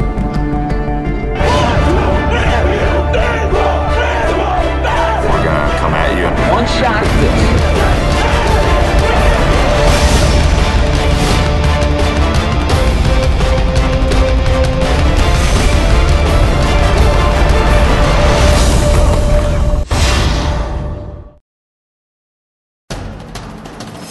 We can get a player up here. Oh, that's good stuff. All right, perfect. Prepare a Wiley Ballard graphic. Do you want me to start the stream? Start the stream. Camera 3. Beautiful. We're coming in on 1. For more information on how your school can join the PlayOn School broadcast program, go to playonsports.com/SBP.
Let's hear it for your Cavaliers.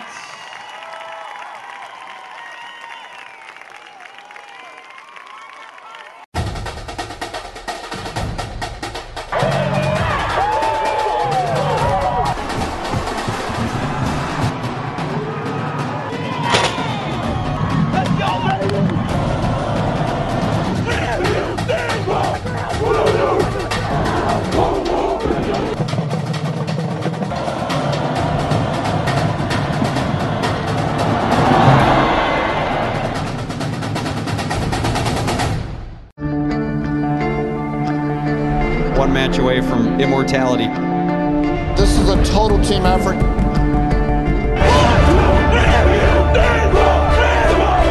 We're gonna come at you. One shot at this.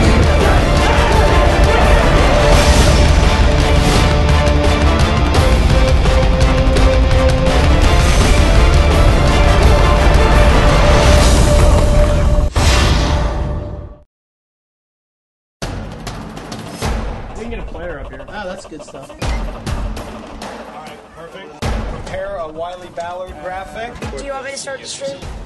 Start the stream. Camera 3, beautiful. We're coming in on 1.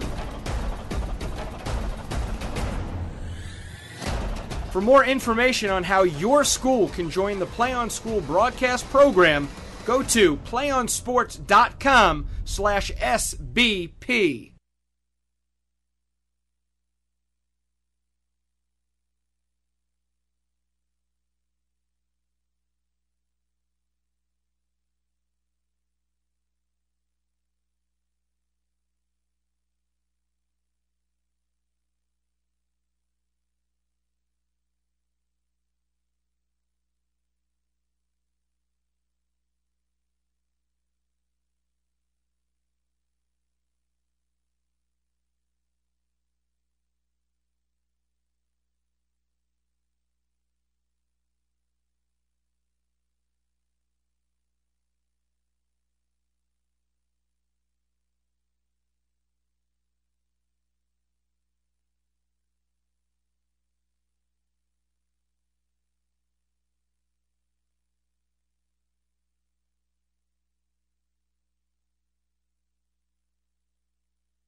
One match away from immortality. This is a total team effort.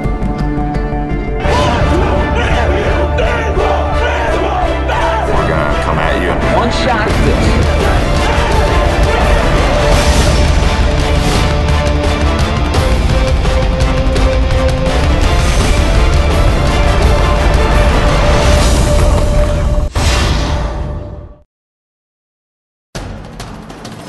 We can get a player up here. Oh, that's good stuff. All right, perfect.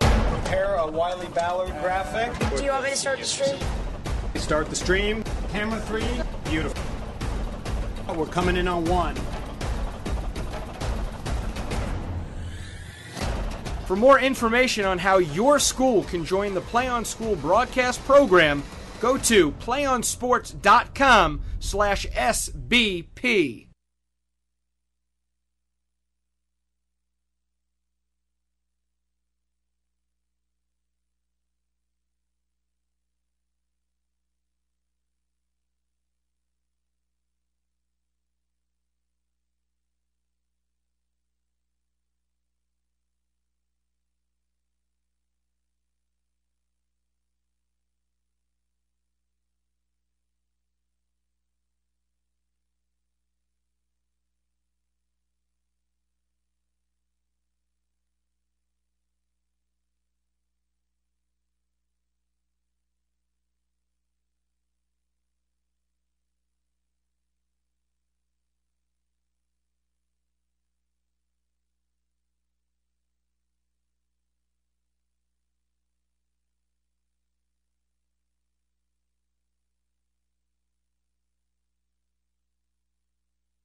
away from immortality.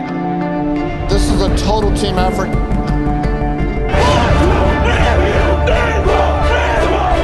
We're gonna come at you. One shot at this.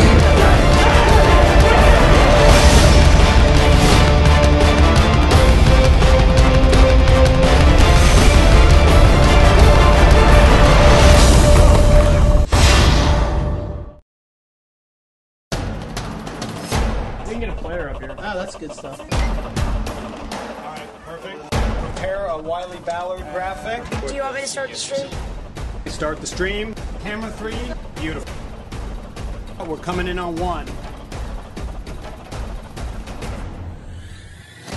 For more information on how your school can join the PlayOn School broadcast program, go to playonsports.com/SBP.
One match away from immortality. This is a total team effort.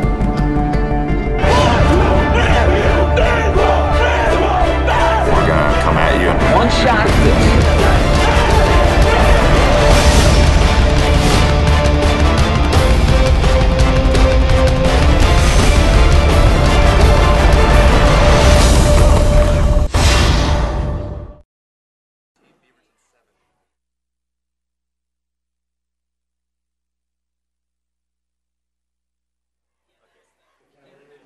Back live for the second half of action out at Cavaliers Stadium. Fletcher Johnson, Jim Patterson with you. Canby with the lead 28-7 as we begin the third quarter. Clackamas will kick off to start things off. So Michael McDonald will come out to start things off for the Cavaliers. Back deep to receive Dominic Shorter and Mike Caruso. Both stand at about their 8-yard line. So we are set for the second half of action out here in Clackamas, Oregon, just outside of Portland. Pleasure to have you along here on PlayOn Sports. McDonald, little squib kick, seeing if they can maybe catch Canby sleeping. But nice awareness on the play by the Canby team. And I believe that was Isaac Schreier who was able to recover it. So great starting field position for Canby here at the start of the second half. Well, good for Coach Bushman to try something like an onside kick. Essentially what he said to the defense is, fellas, I've got some faith in you. We've stopped Canby down at the goal line to the end of the second quarter, so let's get after it. And that was a big stop for Clackamas as the handoff will go to Schreier, and he pushes it out to midfield, a gain of 2 yards. So Clackamas looking for another defensive stand here, but that defensive stand at the end of the first half was huge for Clackamas. Got help on a penalty as well on a chop block, but Clackamas looking to make another stop here at the beginning of the third quarter and get the ball back for Dooney Johnson and their offense. Brody Halen defensively for Clackamas doing a great job at the defensive end position. He'll be key here in the second half for the Cavaliers. So 2nd down and 8. Handoff will once again go to Schreier. Finds some room, but nicely chopped down at about the 45-yard line by a couple different Clackamas defenders, Curtis Powelson and Zach Farnes. Good job of closing Farnes from the cornerback or outside linebacker position, along with Powelson coming up from the corner. And now Canby in that 3rd down and about 3 yards to go. Big defensive play here for the Cavaliers. Farnes picks up another tackle. He leads the team so far this season. Schreier will get the handoff, pushes towards that 1st down line, but he's unable to get there. Nice stand by the Cavaliers, but the ball at the 43-yard line of Clackamas, and you would certainly think that 3rd-year head coach Mike Vaught would consider going for this. He's going to go for it here. A lot of confidence in the big guys up front. We talked about them earlier at the top of the broadcast, and now they need 1 yard. Watch the quarterback sneak here with a big 6'5" quarterback. And there it is, right on your call, Jim, and 1st down is received, if you will, by Canby. Good job by Stelk to read the center and the guard gap. Again, at 6'5", he really doesn't need to get too much push forward in order to pick up the yard. That's one of the reasons why it's pretty easy on 4th down to make the call to go for it when you've got a kid that big at quarterback and the sneak is open. 1st down and 10 for Sam Stelk. The senior transfer from Tigard will drop to throw the ball. Pressure coming, and Kanian is in. The senior 6'3", 260-pounder gets his 7th sack on the year. That leads this Clackamas defense. John Kenyon with a great play from the backside. Stelk has had pressure as he's rolled to the left side of the field at least 3 times, and that time Kenyon was able to make the tackle for a loss. 2nd down and 16. And fake the handoff once again. Throw it out quickly to Shorter, who makes the catch, stays in bounds, is still on his feet. 1 man to beat, and he's in for 6. Touchdown, Canby, 47-yard touchdown pass from Sam Stelk to Dominic Shorter, and Jim, most of it done on the ground after the pass. Well, he did a great job, Shorter did, of getting himself up the field, and it was the play-action pass that really held the linebackers inside. And then once Shorter got the ball along the sideline, he did what great backs will do. He cut back against the defensive flow, back towards the middle of the field, caught everybody running by him, and an easy touchdown there for Shorter to start the 3rd quarter. Sandoval out to attempt the extra point, made all 4 thus far. His 5th is up and through. So Dominic Shorter, a guy who had 47 receiving yards coming into this game, doubles his total with that catch right there. And Canby on the board first here in the 3rd quarter. 35-7, they lead it here on PlayOn Sports.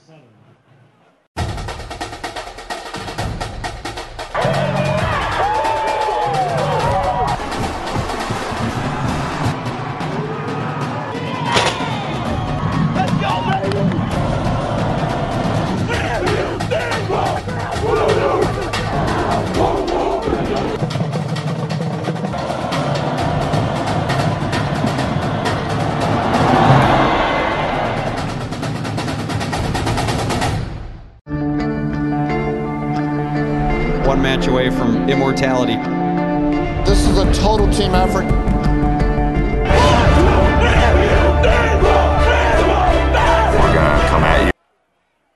47 yards from from Sam Stelk, I should say, to Dominic Shorter. Really just a pass out in the flat. Shorter does the rest to elude the Clackamas defense, and it's 35-7. Canby here with 9 minutes and 23 seconds left in the 3rd quarter. Fletcher Johnson, Jim Patterson back with you on PlayOn Sports. Eric Douglas will take the kickoff. Try to work it back into the middle of the field, but taken down as he crosses the 25 to the 27-yard line goes Douglas, who one of the guys who has stuck out on this team, was a 1st-team all-conference wide receiver last year, but has been kept relatively in check by this Canby defense. Well, and one of the things that you'll look for from guys like Douglas is leadership now. Down 35-7. Want to keep the team in the game. Those seniors need to step up. High snap. Johnson able to wrangle it, though, out to Douglas and tripped up from behind. Some good defensive work there by the man who caught the touchdown pass at the beginning of the 2nd quarter, A.J. Schlatter. Not until after a gain of 5, close to 6 yards, though. Well, Schlatter with a great play, the ankle stop, and it's a good thing because there was a lot of wide open turf in front of Douglas. Sherrill will get his first carry of the second half, and he gets met on the right side of that line of scrimmage by Bodine, I believe it was out there. Yes, it was. So no gain on second down, sets up third down and 3. Sam Bodine with a picture-perfect tackle, helmet right in the sternum, wraps up around the waist and buries Sherrill into the turf. Third down and 3. As Johnson will throw it out to Douglas, makes the catch, cuts back inside, breaks the tackle, and gets out to the 40-yard line. Almost a bit too much dancing from Douglas as he needed to get across that line. Well, one of the things I was going to say is that time the two guys who needed to get blocks on the outside did a great job. And the fact that Douglas decided to a little jitterbug move there almost cost him the first down. And you saw one of his assistant coaches as he came over to the sideline telling him, get up the field. But Douglas does enough to get the first down. And it's first down and 10 at the 40-yard line. Sherrill takes the handoff right up the middle. Finds a hole, but quickly closed down by Sam Bodine once again. Gets it out to the 43, so second down and 7. And if Clackamas is to get back in the game, they've got to continue to run Sherrill off tackle inside because that's what's going to help them with the play action pass. Canby has to respect the run in order to open up the passing game. Handed off to Sherrill once again, this time going left. Now past the 45 to the 46, so another 3-yard gain. And it will be third down and 4. Sherrill really the workhorse for this team. Scored a touchdown, the lone touchdown for Clackamas in the first half, his 19th on the season. Is averaging 176 yards a game. Nearly had some fireworks before halftime as he took that last carry of the first half for about 40 yards. As we have a momentary stoppage in play, looks like an equipment issue for Canby on big number 71, Craig Fobert. But Clackamas needing to find an answer here early on in the third quarter, trailing by 4 scores with 7 minutes, 23 seconds left in the third quarter, and they're working their way out towards midfield out of deep in their own territory. One of the things I like about Sherrill, like all good running backs, when he finishes a run, he's always falling forward. So now Clackamas looks over to the sideline for the play call. Something you see a lot at the college level. And Johnson drops to throw. Look over the middle for Halen. Ball was low, and probably a good thing too, because coming across his face was Coleman Schmidt, the linebacker for the Cougars. Ball falls incomplete, and it's fourth down and 4 now for the Cavaliers. Now Brody Halen, 6'4", 235, and the ball was thrown down around his knees in traffic, which is a tough ball to catch. Dooney's got to get the ball up where he can make a catch on it. So fourth down and 4, they will go for it as Johnson will drop to throw. Quickly looks out, and this time connects with Halen. Makes the catch down into Canby territory at the 48-yard line. First down after the 6-yard gain. Well, they ran exactly the same play. The difference was Johnson delivered the ball to Halen up around the numbers, and Halen made a great catch in traffic. Bit windy out here, but you would think that especially with the wideouts they have in Iverson and Douglas that they might try and look a little bit more down the field, but Halen's really been the workhorse in the passing game with the exception of the short stuff out to the side of Douglas as Sherrill takes that carry for 3 yards down to the 45. Sherrill has an uncanny ability to tuck himself in behind the linebacker. So on that play, they're pulling the guard from the backside. And you'll see Sherrill reach out and put his hand on that pulling guard. Tucks right in there behind him, which makes him very difficult to see and smart because he stays behind the big horses to get the extra yards. David Reese will come off the field. Looks like he was a bit nicked up. One of those offensive linemen, the offensive tackle on the right side, or make it the guard. 6'8", 250. A big dude. David Reese. And into the game in his position, number 54, Anthony Amato. He's just 6 foot 215. Johnson drops to throw, looks for Douglas, finds him at the 40. Pushed out of bounds as he gets down close to the 36-yard line. That's good enough for a first down. And here's the good thing about that route. Canby's corners are playing off 7-8 yards. You're going to get that all day long. You just have to make the right throw. Now here is an interesting situation where a flag is thrown during a dead ball as a Canby player is walking in front of an official. Now, my guess is, as he talks to the coaching staff for Clackamas, he must have either heard something, somebody said something, and the official takes exception to it. So maybe an unsportsmanlike penalty here, but unfortunately it will go against Clackamas, which is a big hit against them on a 15-yard penalty after they got some momentum in the drive. Let's see what the call is here. So it looks like it would be a dead ball penalty, and it would be a first down. You can see the Clackamas coaches moving everybody back on the sidelines, just outside of camera view, down here in front of the press box. And I don't know if we ever got a signal from our head referee tonight. Didn't see one. So nonetheless, a 15-yard penalty on Clackamas pushes the ball back into their own territory. Sherrill will take the handoff and move the ball down close to the 46-yard line, pick up of 5 yards. So I guess here's the good news. The box actually moved to a first down, but because of the penalty, so it wasn't a dead ball foul. It must have been a sideline penalty. So now they get the first down. Penalty yardage puts them back past the 50, but it's 2nd down and 6 now. Hand off to Sherrill up the middle. Escapes a couple men, picks up the first down inside the 40 to the 38. So despite the penalty, Clackamas still moving the ball. And it will be 1st down and 10 as a good balance of run and pass put together by 6-year head coach Joe Bushman. This time the pass goes out to Douglas, catches it at the 39-yard line. So really good back and forth, keeping Canby on their heels. Well, and Dooney Johnson's got all the time in the world. Offensive line's doing a real good job. He's able to stand back there and throw a good ball. I think the key here is that he not lock so much onto one receiver. Maybe look away and go backside. Handoff will go to Sherrill. Boom, he gets a block. Does he have the speed to get there? He will. Touchdown, Dan Sherrill, his 2nd on the night from 34 yards out. And Clackamas, trying to stay in this football game, pulls the Canby lead to 3 scores. Well, what a great block by David Reese on the offensive line. The kick-out block that really sprung Sherrill wide open for the touchdown. Reese had come off the field several plays ago injured. But man, he got back on the field and made a great block. That really was the key. Knocked that guy on the outside down and really opened things up for Sherrill. So now Michael McDonald will come out for the extra point. It's called a pancake block as the defender right flat on his back. Extra point is up and through. So after Canby scores to open the second half, Clackamas answers. It's 35-14, 5 minutes and 4 seconds left here in the third on PlayOn Sports.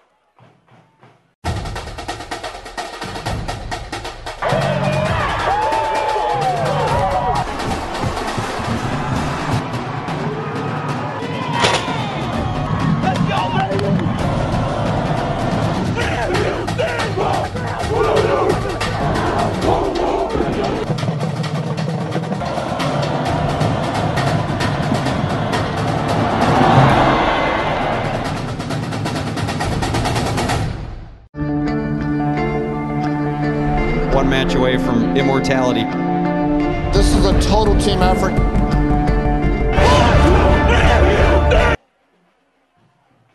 Back live at Cavaliers Stadium on the campus of Clackamas High School as Dan Sherrill took it to the house 34 yards off the left side of that offensive line, who have done a great job protecting Dooney Johnson and opening up some holes for Sherrill throughout the first half and here into the second half. 35-14. Canby is on top as McDonald out to kick it away to Dominic Shorter and Mike Caruso.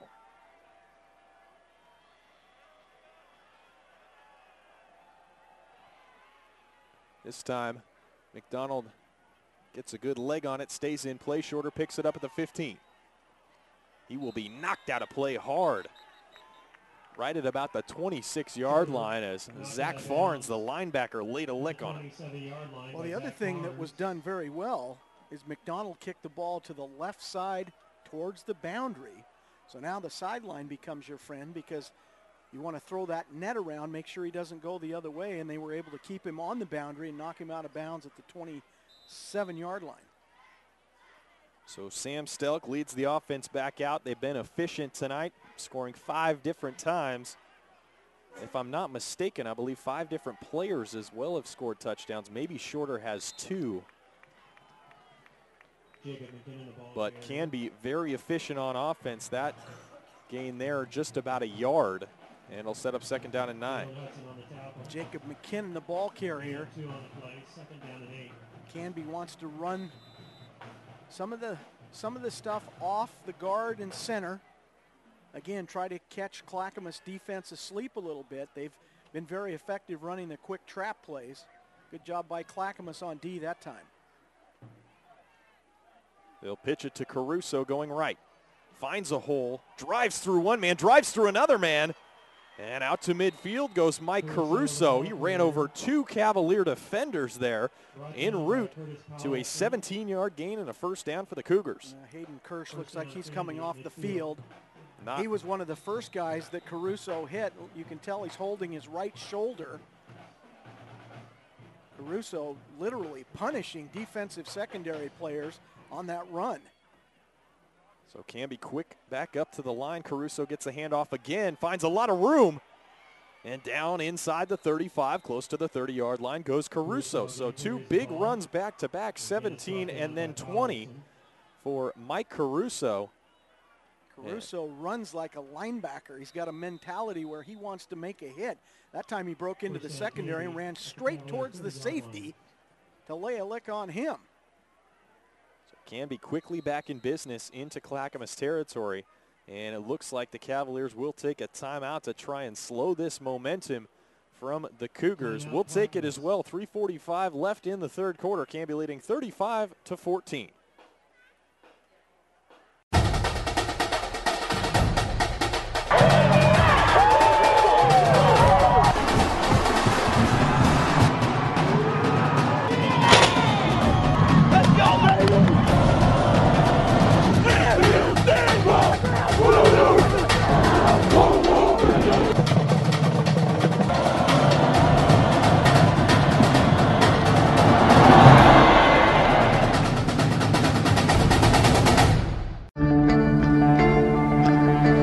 One match away from immortality. This is a total team effort. We're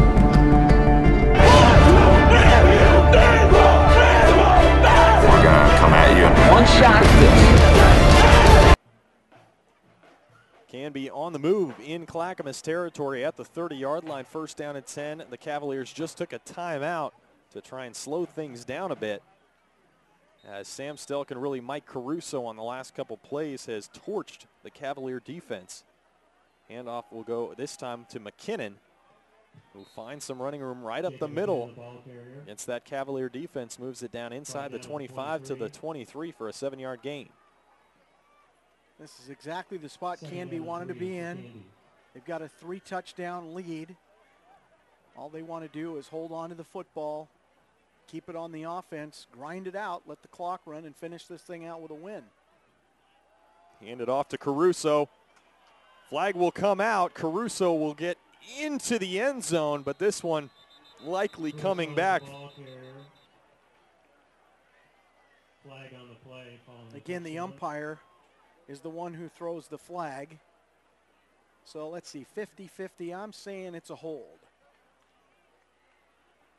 And it looks like Canby is thinking the same thing, and that's what it is.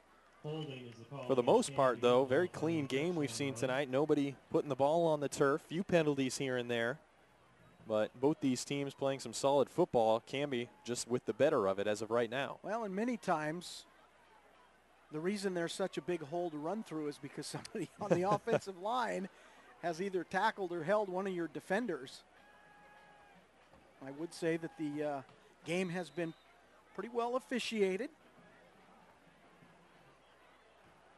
And I think the officials are obviously calling the obvious stuff. Absolutely. So the penalty sets up 2nd down and 14 for Canby at the 34-yard line. Handoff goes to Shorter up the middle and picks up a bunch of yardage, puts the ball on the ground just as I say. It's been a clean game. Nobody's put the ball on the turf. Shorter puts it on the ground, and it's recovered by Clackamas at their own 19-yard line. So some momentum for Clackamas to try and work off of as they try and work themselves back into the game. Yeah, and that would be interesting, you know, if we had the ability to do replay. I'm not so sure that Shorter's knees were not down on the ground. He was actually standing kind of upright with his knees close to the ground when the ball came out. So, you know, I think Clackamas probably gets a break there. Clearly Shorter knew he fumbled the football, but who knows? That was close. Throw the challenge flag. No, we don't have that at the high school. Not here. That's right. Why? We're doing a broadcast of the game. We got the video. We can go back to replay. Handoff will go up to the middle to Sherrill on first down as he moves the ball out past the 25 to the 26. So Sherrill with both touchdowns for Clackamas on the evening. And as the game has progressed, Clackamas has really been able to open up some holes for him. Well, they have, and I'm just impressed that they're staying in the football game. You know, these guys have not thrown in the towel. They're trying to stay within, you know, reach here. They're only down 3 scores, but I'm impressed with the way they've stood up on defense.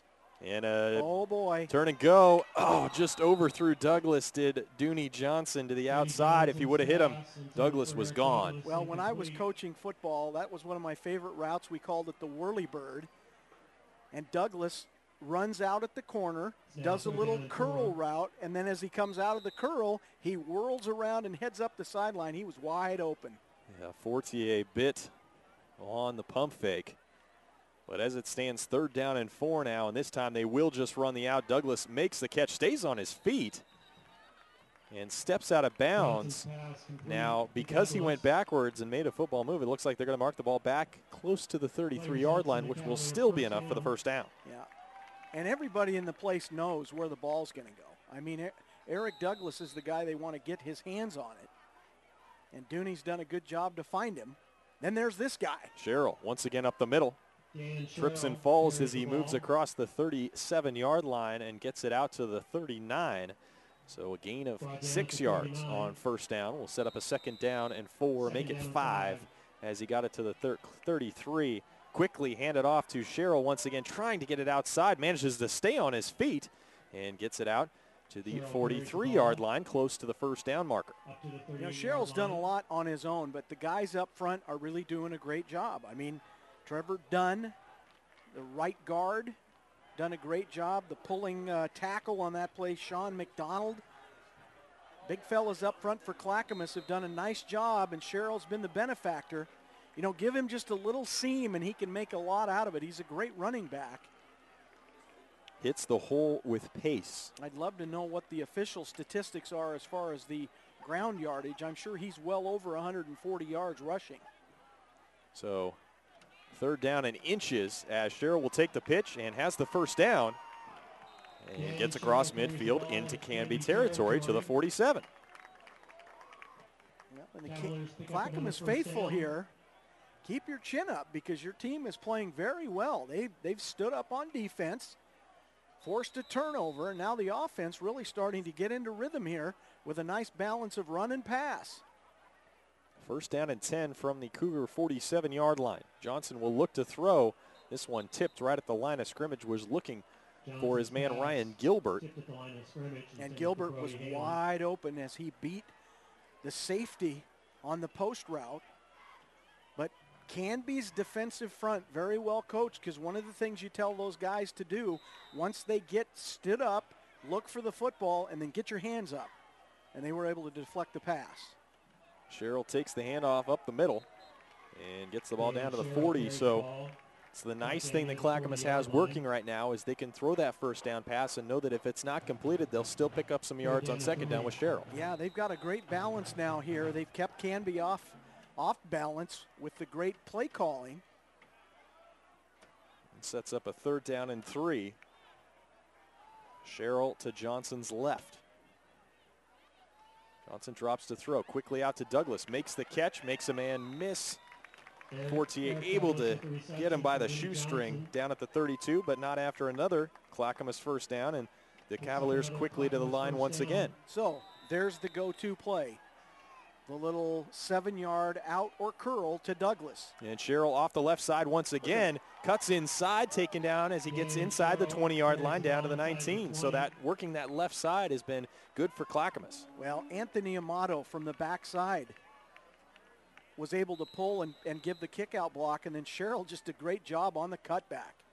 Sherrill will get the handoff going that same way once again. Down inside the 15 to the 14-yard line. So the workhorse doing work here tonight, and that will be it for 3/4 of action here at Clackamas. Canby remains in the lead 35-14, but Clackamas easily with the momentum as we head to the 4th quarter. They will have a 2nd down and 5 at the 13-yard line when we come back here on Play on Sports.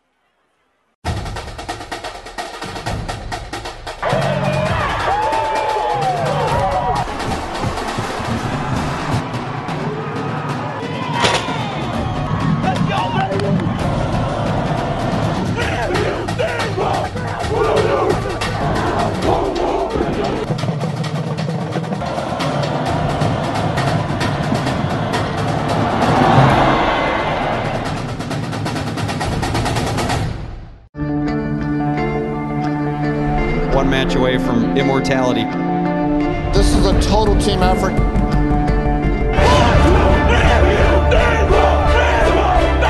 gonna come at you. One shot at this.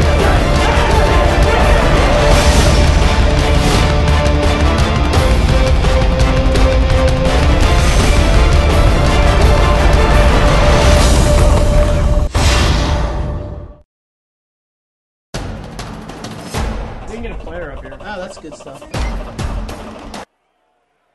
1 quarter left at Cavaliers Stadium. Clackamas trailing on senior night 35-14. This is the final week of regular season action here in the state of Oregon at the 6A level. Playoff rounds, play-in rounds begin next week. 2nd down and 6 for the Clackamas offense. Johnson rolling out to the right, finds Halen as he gets it down inside the 5-yard line to the 4.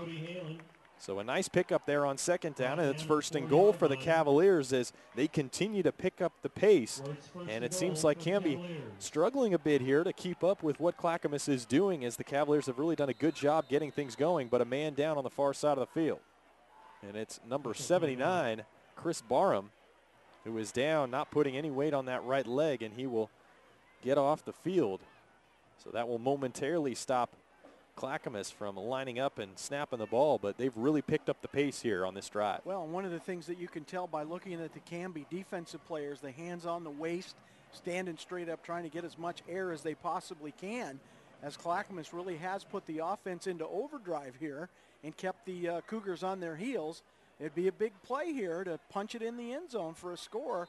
Then they're only down 2, and the way their defense is playing, who knows? Hudson and Sherrill in the backfield behind Johnson, who has Iverson out to the right.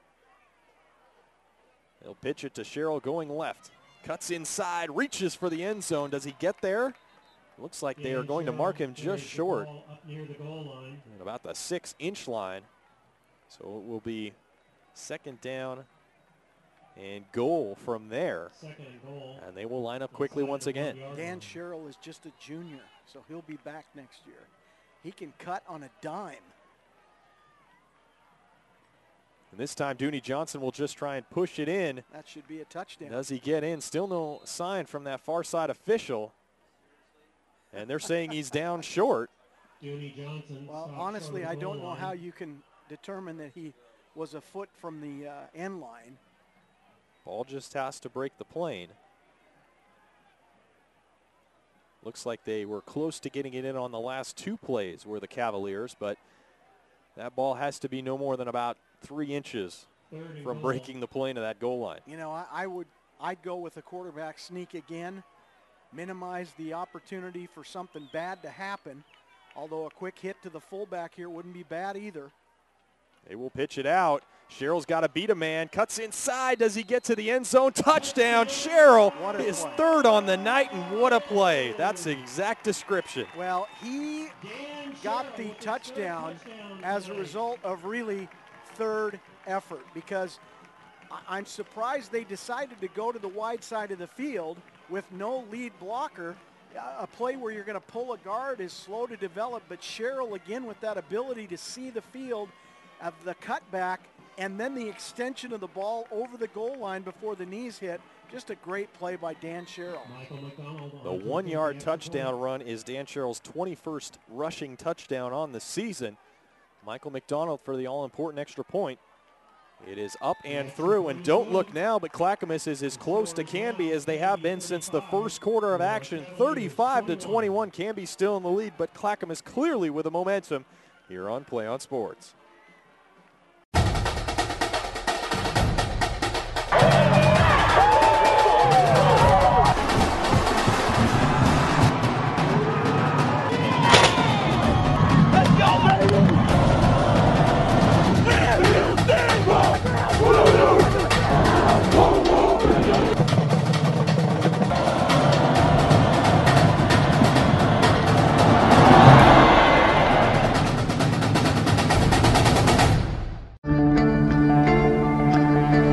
One match away from immortality. This is a total team effort.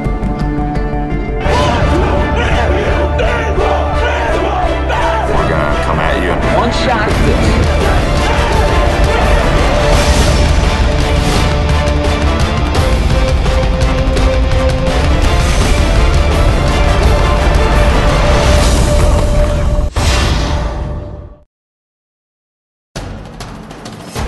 Get a player up here. Oh, that's good stuff. As you see, 35-21, Canby leads Clackamas, but Clackamas 14 unanswered. And they are within 2 scores as Dan Sherrill's 2 touchdown runs and 3 overall on the evening have Clackamas back in things. And Jim, a defensive stop here could really make this game even more interesting. McDonald's kick will be taken by Shorter at his 12. Runs into his own man at about the 22-yard line and taken down as he gets out to the 26. Out to the 26. As in on the tackle was Jesse DeBoard.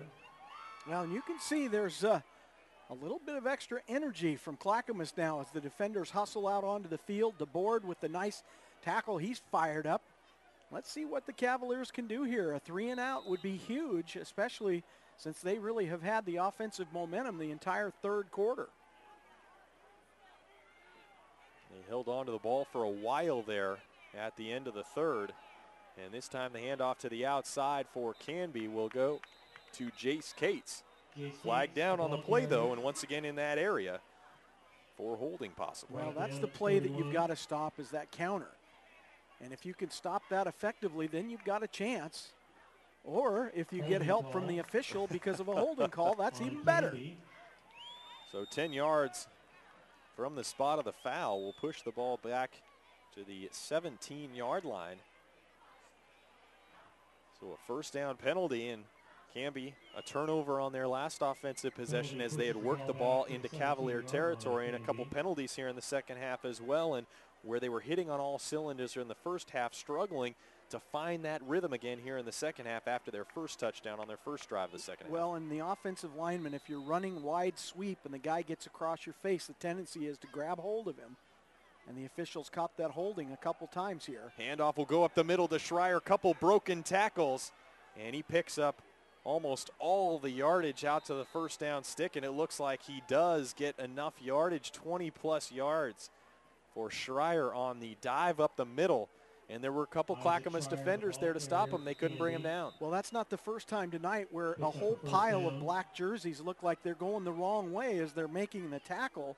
And that's just a case where the running back just keeps the legs moving. He gets a little push, a little help from some of the big guys running downfield, and a great play there to pick up the first down. First down and 10, Canby at their own 37-yard line. Hand it off to Caruso, running off the left. Finds a hole, runs over one man. Something we've become accustomed to seeing as Caruso takes the ball out to midfield, and Caruso does it very well. Most of these Canby players do, but I was going to mention before this play that Isaac Schreier, the guy who carried the ball last time, he hits that hole with some momentum going downhill. He does, and Hayden Kirsch. This is now the second time that Hayden has met the running back, Caruso. and he's gotten the wrong end of the stick again. This time it will be, once again, Cates. Cates the ball carrier for Canby. Who moves the ball across midfield, about a half-yard gain on the play. And as Canby continues to run the ball, the clock becomes more and more of an enemy for Clackamas as we are under 9 minutes left to go here in the fourth quarter. Cates had to leave the game because he lost his helmet. That's another new rule in high school football. If you lose your helmet during a play, you have to sit one out. So the pitch will go to the left to Shorter. Spin move, gets the ball down to the 47 and taken down there by Brody Halen. One of the things the coaching staff for Clackamas is talking about right now, and it is something that I saw, is that the tight end on that toss sweep is simply wrapping his arms around the Clackamas defender. So the official here on the Clackamas side has been told to look for that next time they run toss sweep.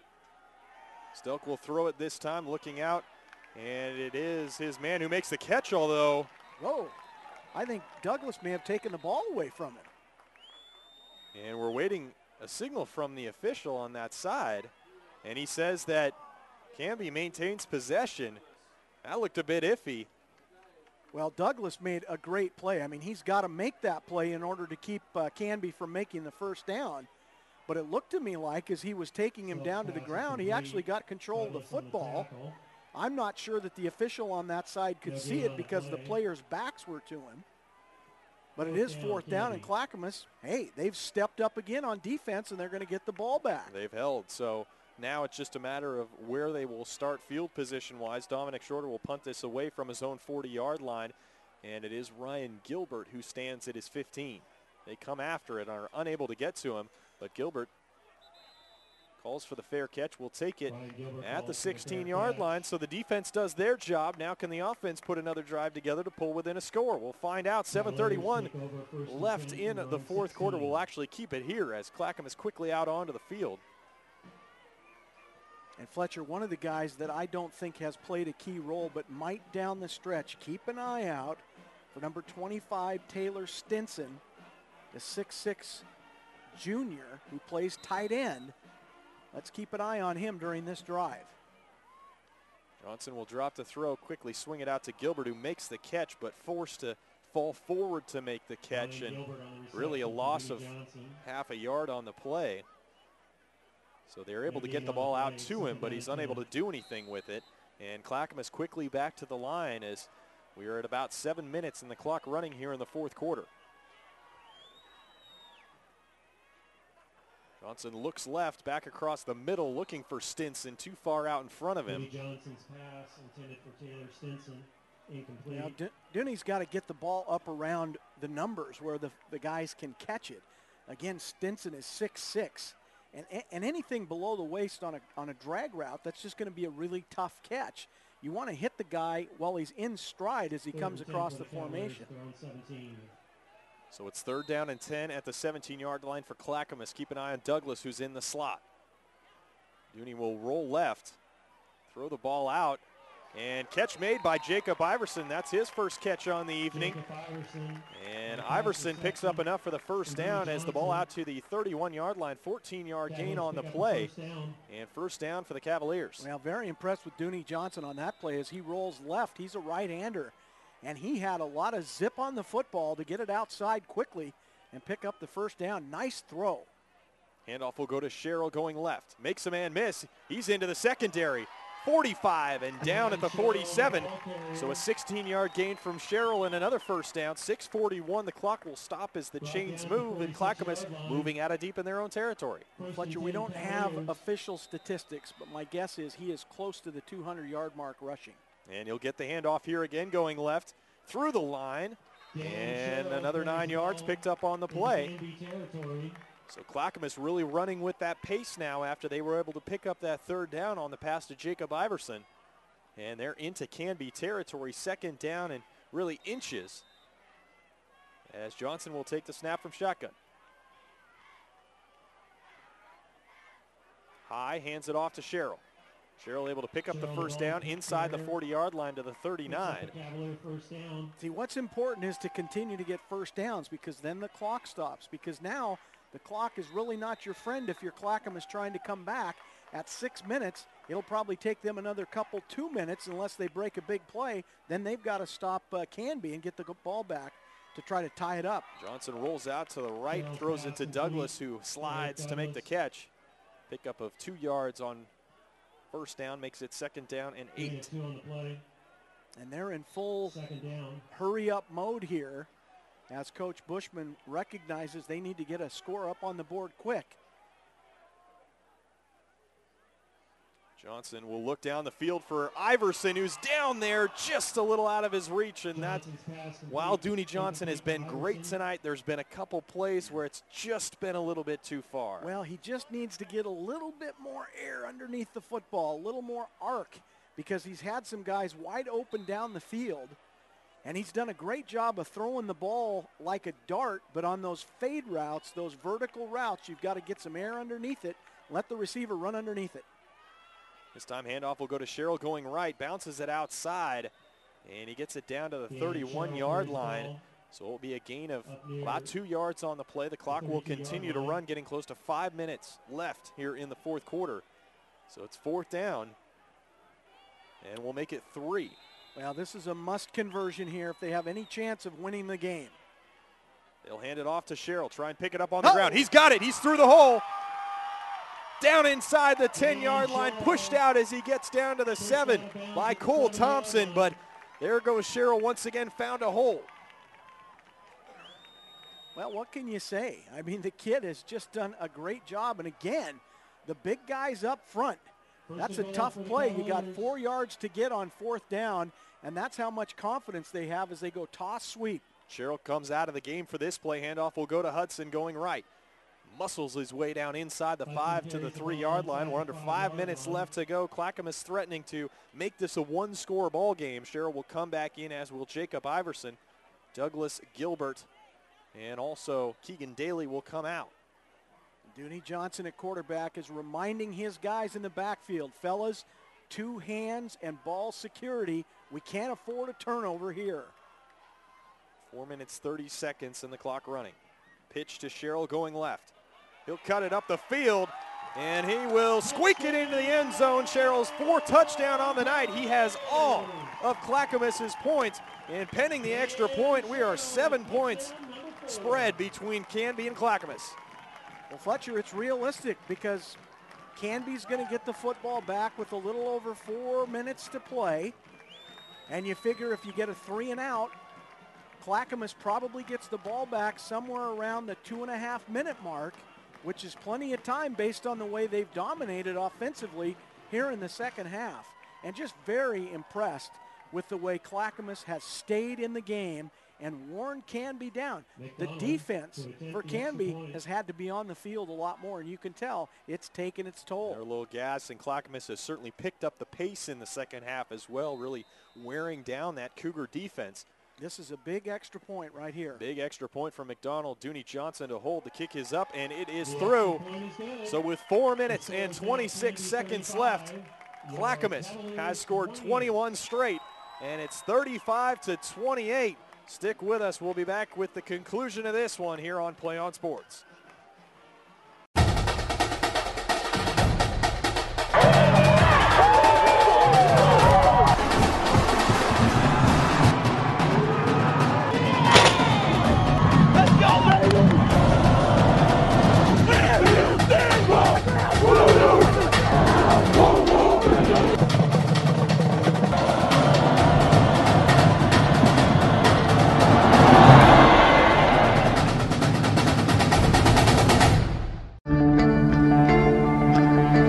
One match away from immortality. Fletcher Johnson, Jim Patterson back with you here on Play On Sports at Clackamas High School, Cavalier Field. And Clackamas has taken control in the second half. They're within 7 points with 4 minutes and 26 seconds left. And Jim, we got ourselves a ball game. Well, and you wouldn't have thought it because Clackamas early in the game down by as many as 4 touchdowns. But boy, have they really stayed in the game. I'm very impressed with their never say die. McDonald's kick will go down. Canby was prepared for the onside kick. The ball will trickle into the end zone. That's great for Clackamas. So no return. And, yeah, arguably this will be Canby's worst field position of this ball game. Well, no question about that. So now here's the ball game right here. It's really in this series because Canby's got 3 timeouts. Clackamas has got 2. And let's see how they use those. 4:26 left. So you don't need to use those timeouts right away, but you'd like to see a 3 and out if you're a Cavalier fan. First down and 10 for Canby. 2 timeouts each side. You got to stop the counter. That's the play that Clackamas has got to stop, is the counter. So Stelk under center. They will hand it off on that counter to Dominic Shorter.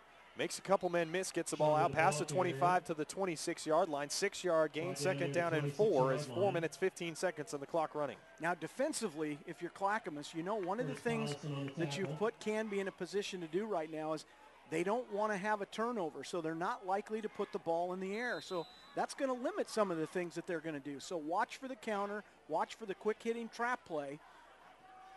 That's the goal right here for Clackamas. Under 4 minutes to go. Oh, and Ouch. Clackamas jumps off sides. They were drawn on the hard count. Cole Johnson in the center of that line made contact with one of those Canby linemen. I guess the only thing you can say is, look, it's 5 yards and it happened on a dead ball. The clock's not running. So now let's line it up and go again. It's 1st and 10. Still a lot of time left, 3:49. So they don't need to worry about using their timeouts. They just need to stop Canby right here. So the clock will start, 3:49 left in the ball game. Handoff will go on the counter to Caruso, finds a hole. He'll have another first down out to the 45-yard line. So the clock will stop momentarily.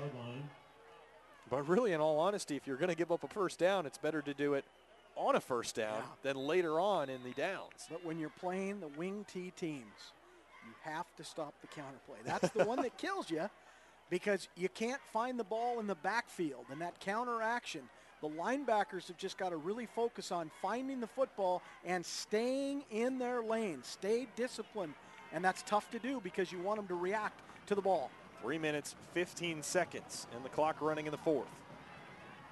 Hand off on the counter to Shorter, who dives through the hole and able to pick up 5 yards out to midfield. Now you see why I say you got to stop it, because they've run it 4 times in a row. I mean, that's their bread and butter play, is the counter. That's what they want to run.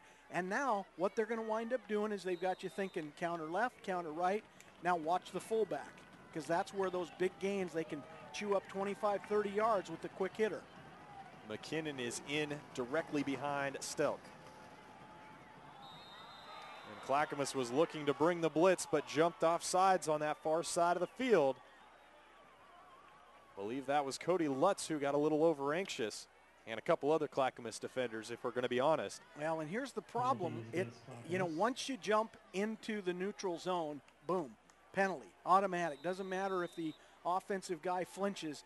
If you put your foot or break that neutral zone, it's a penalty on you, and that's a tough one because now it's 2nd and 1 for a first down.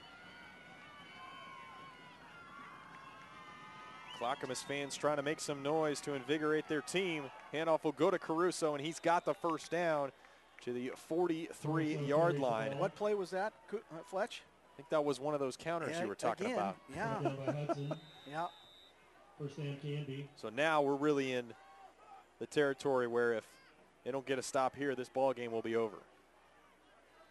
2 minutes, probably less than 2 minutes when this play is snapped. And as a coach, you call that play over and over again because you have great confidence in the guys blocking the play and running the football. Handoff will go to Shorter. This time read well. Met right at the line of scrimmage. Falls forward for about a half yard. Now you got to start thinking about taking a timeout. So Bushman will wait. Minute 50 left in the 4th quarter and the clock running. They got 2 left in the ball game. So for certain after this play, if it's not a first down, Clackamas will need to use that first timeout of 2 that they have remaining.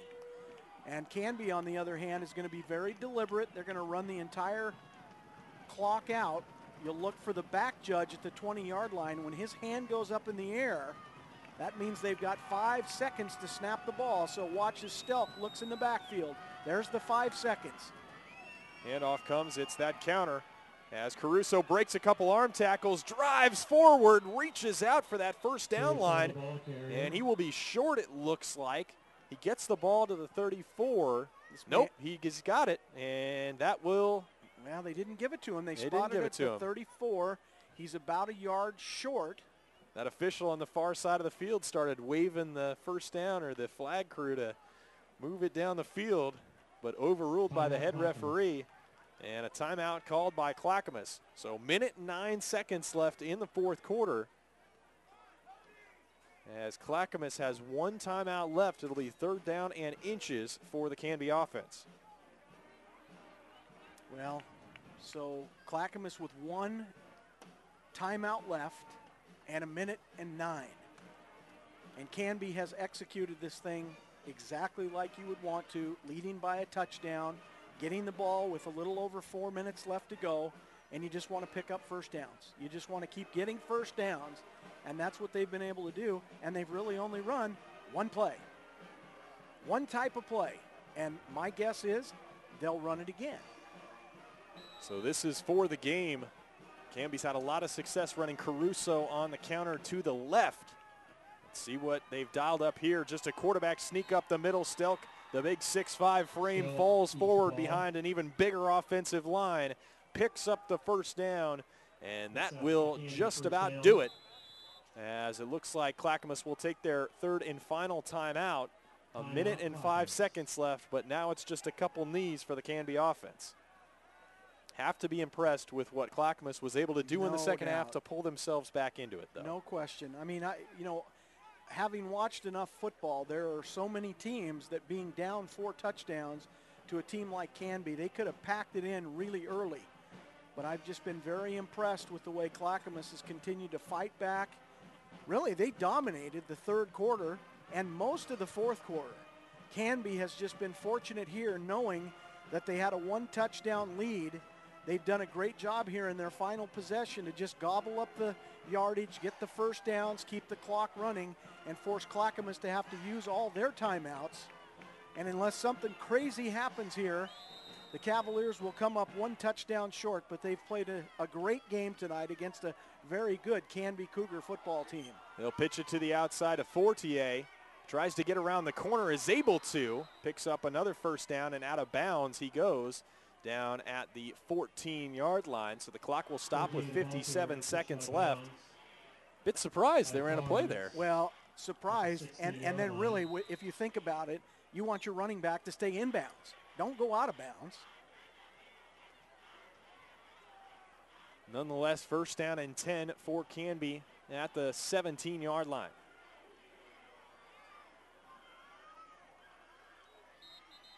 Now they'll take the knee. They took the knee there.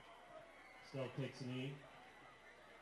So one more of those, and you can put this one in the books for Canby. They jumped out on top early and held on late. Well, I guarantee you there were people that probably were checking the net and looked at the score and probably said, well, that game is over around the halftime mark. But again, Clackamas doing a great job to get themselves back in the game. And the final knee from Sam Stelk will do it. Canby with the win moves to 5-4 on the season, 4-1 overall in the Three Rivers League, and they will take 2nd place outright heading into next week's playoffs. Lake Oswego up big on Oregon City, and they will win the Three Rivers League at a 9-0 overall record. Clackamas with the loss finishes at 2-3 in conference, 4-5 overall, and they will be in the play-in round next week, whereas Canby, Oregon City, and Lake Oswego will all be in a bye round next week and move themselves in to the first round of the playoffs. We'll jump back out to the break. Short post-game show to follow. Canby takes care of Clackamas 35-28 here on PlayOn Sports.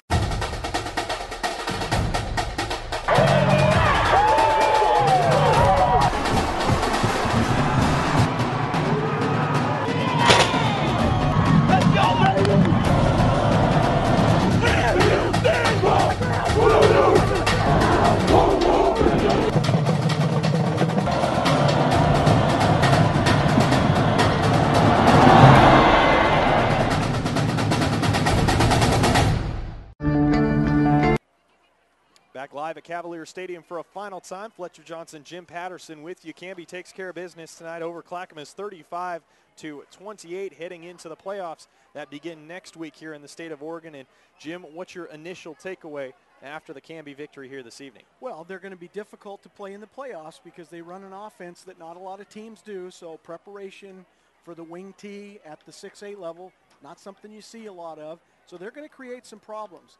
If Clackamas gets into the playoffs, if they play the play-in game and they make it in, they're going to create problems for people. I think the takeaway for them tonight is they came back against a really good football team. And they did it by just playing some really good football. Dooney Johnson, how many opportunities today to hit the big play, maybe missed by a foot or so?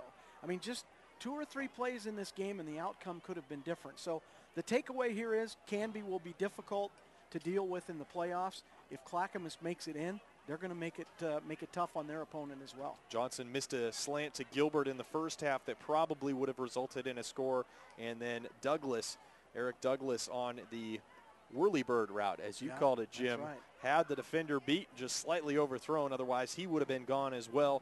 Get to players of the game here right now. Pretty sure we'll know who you'll choose for Clackamas. So why don't we start with Canby? Well, they had a number of guys that were very impressive, but I think Caruso, the running back, for me, just the way he physically took over parts of the game. I mean, this guy is the kind of guy that breaks into the open field and goes and looks for somebody to hit. I like those kind of guys who are physical, so I'm going to say Caruso's the guy for the Canby Cougars. And for Clackamas, all 4 touchdowns scored by one man. Does he get your nod? No question. Dan Sherrill, my MVP for the Clackamas Cavaliers. I think when the stats come in, he will have rushed for well over 200 yards. He had all the touchdowns. I'm just really impressed with him. And you know what? If he can get those teammates of his fired up and get them into the game a little bit quicker, a little earlier. They got down too far tonight in order to come back. But like I said, they get in the playoffs, they're going to be tough. Certainly will. That'll about wrap things up here from Cavalier Stadium. It was Canby 35, Clackamas 28. For our engineering crew who did an outstanding job this evening, and my analyst Jim Patterson, I'm Fletcher Johnson. Thanks for being with us here on PlayOn Sports. Playoffs start next week. We'll have full coverage for you right here on OSAA.TV and the PlayOn Sports Network. Have a great night, everybody.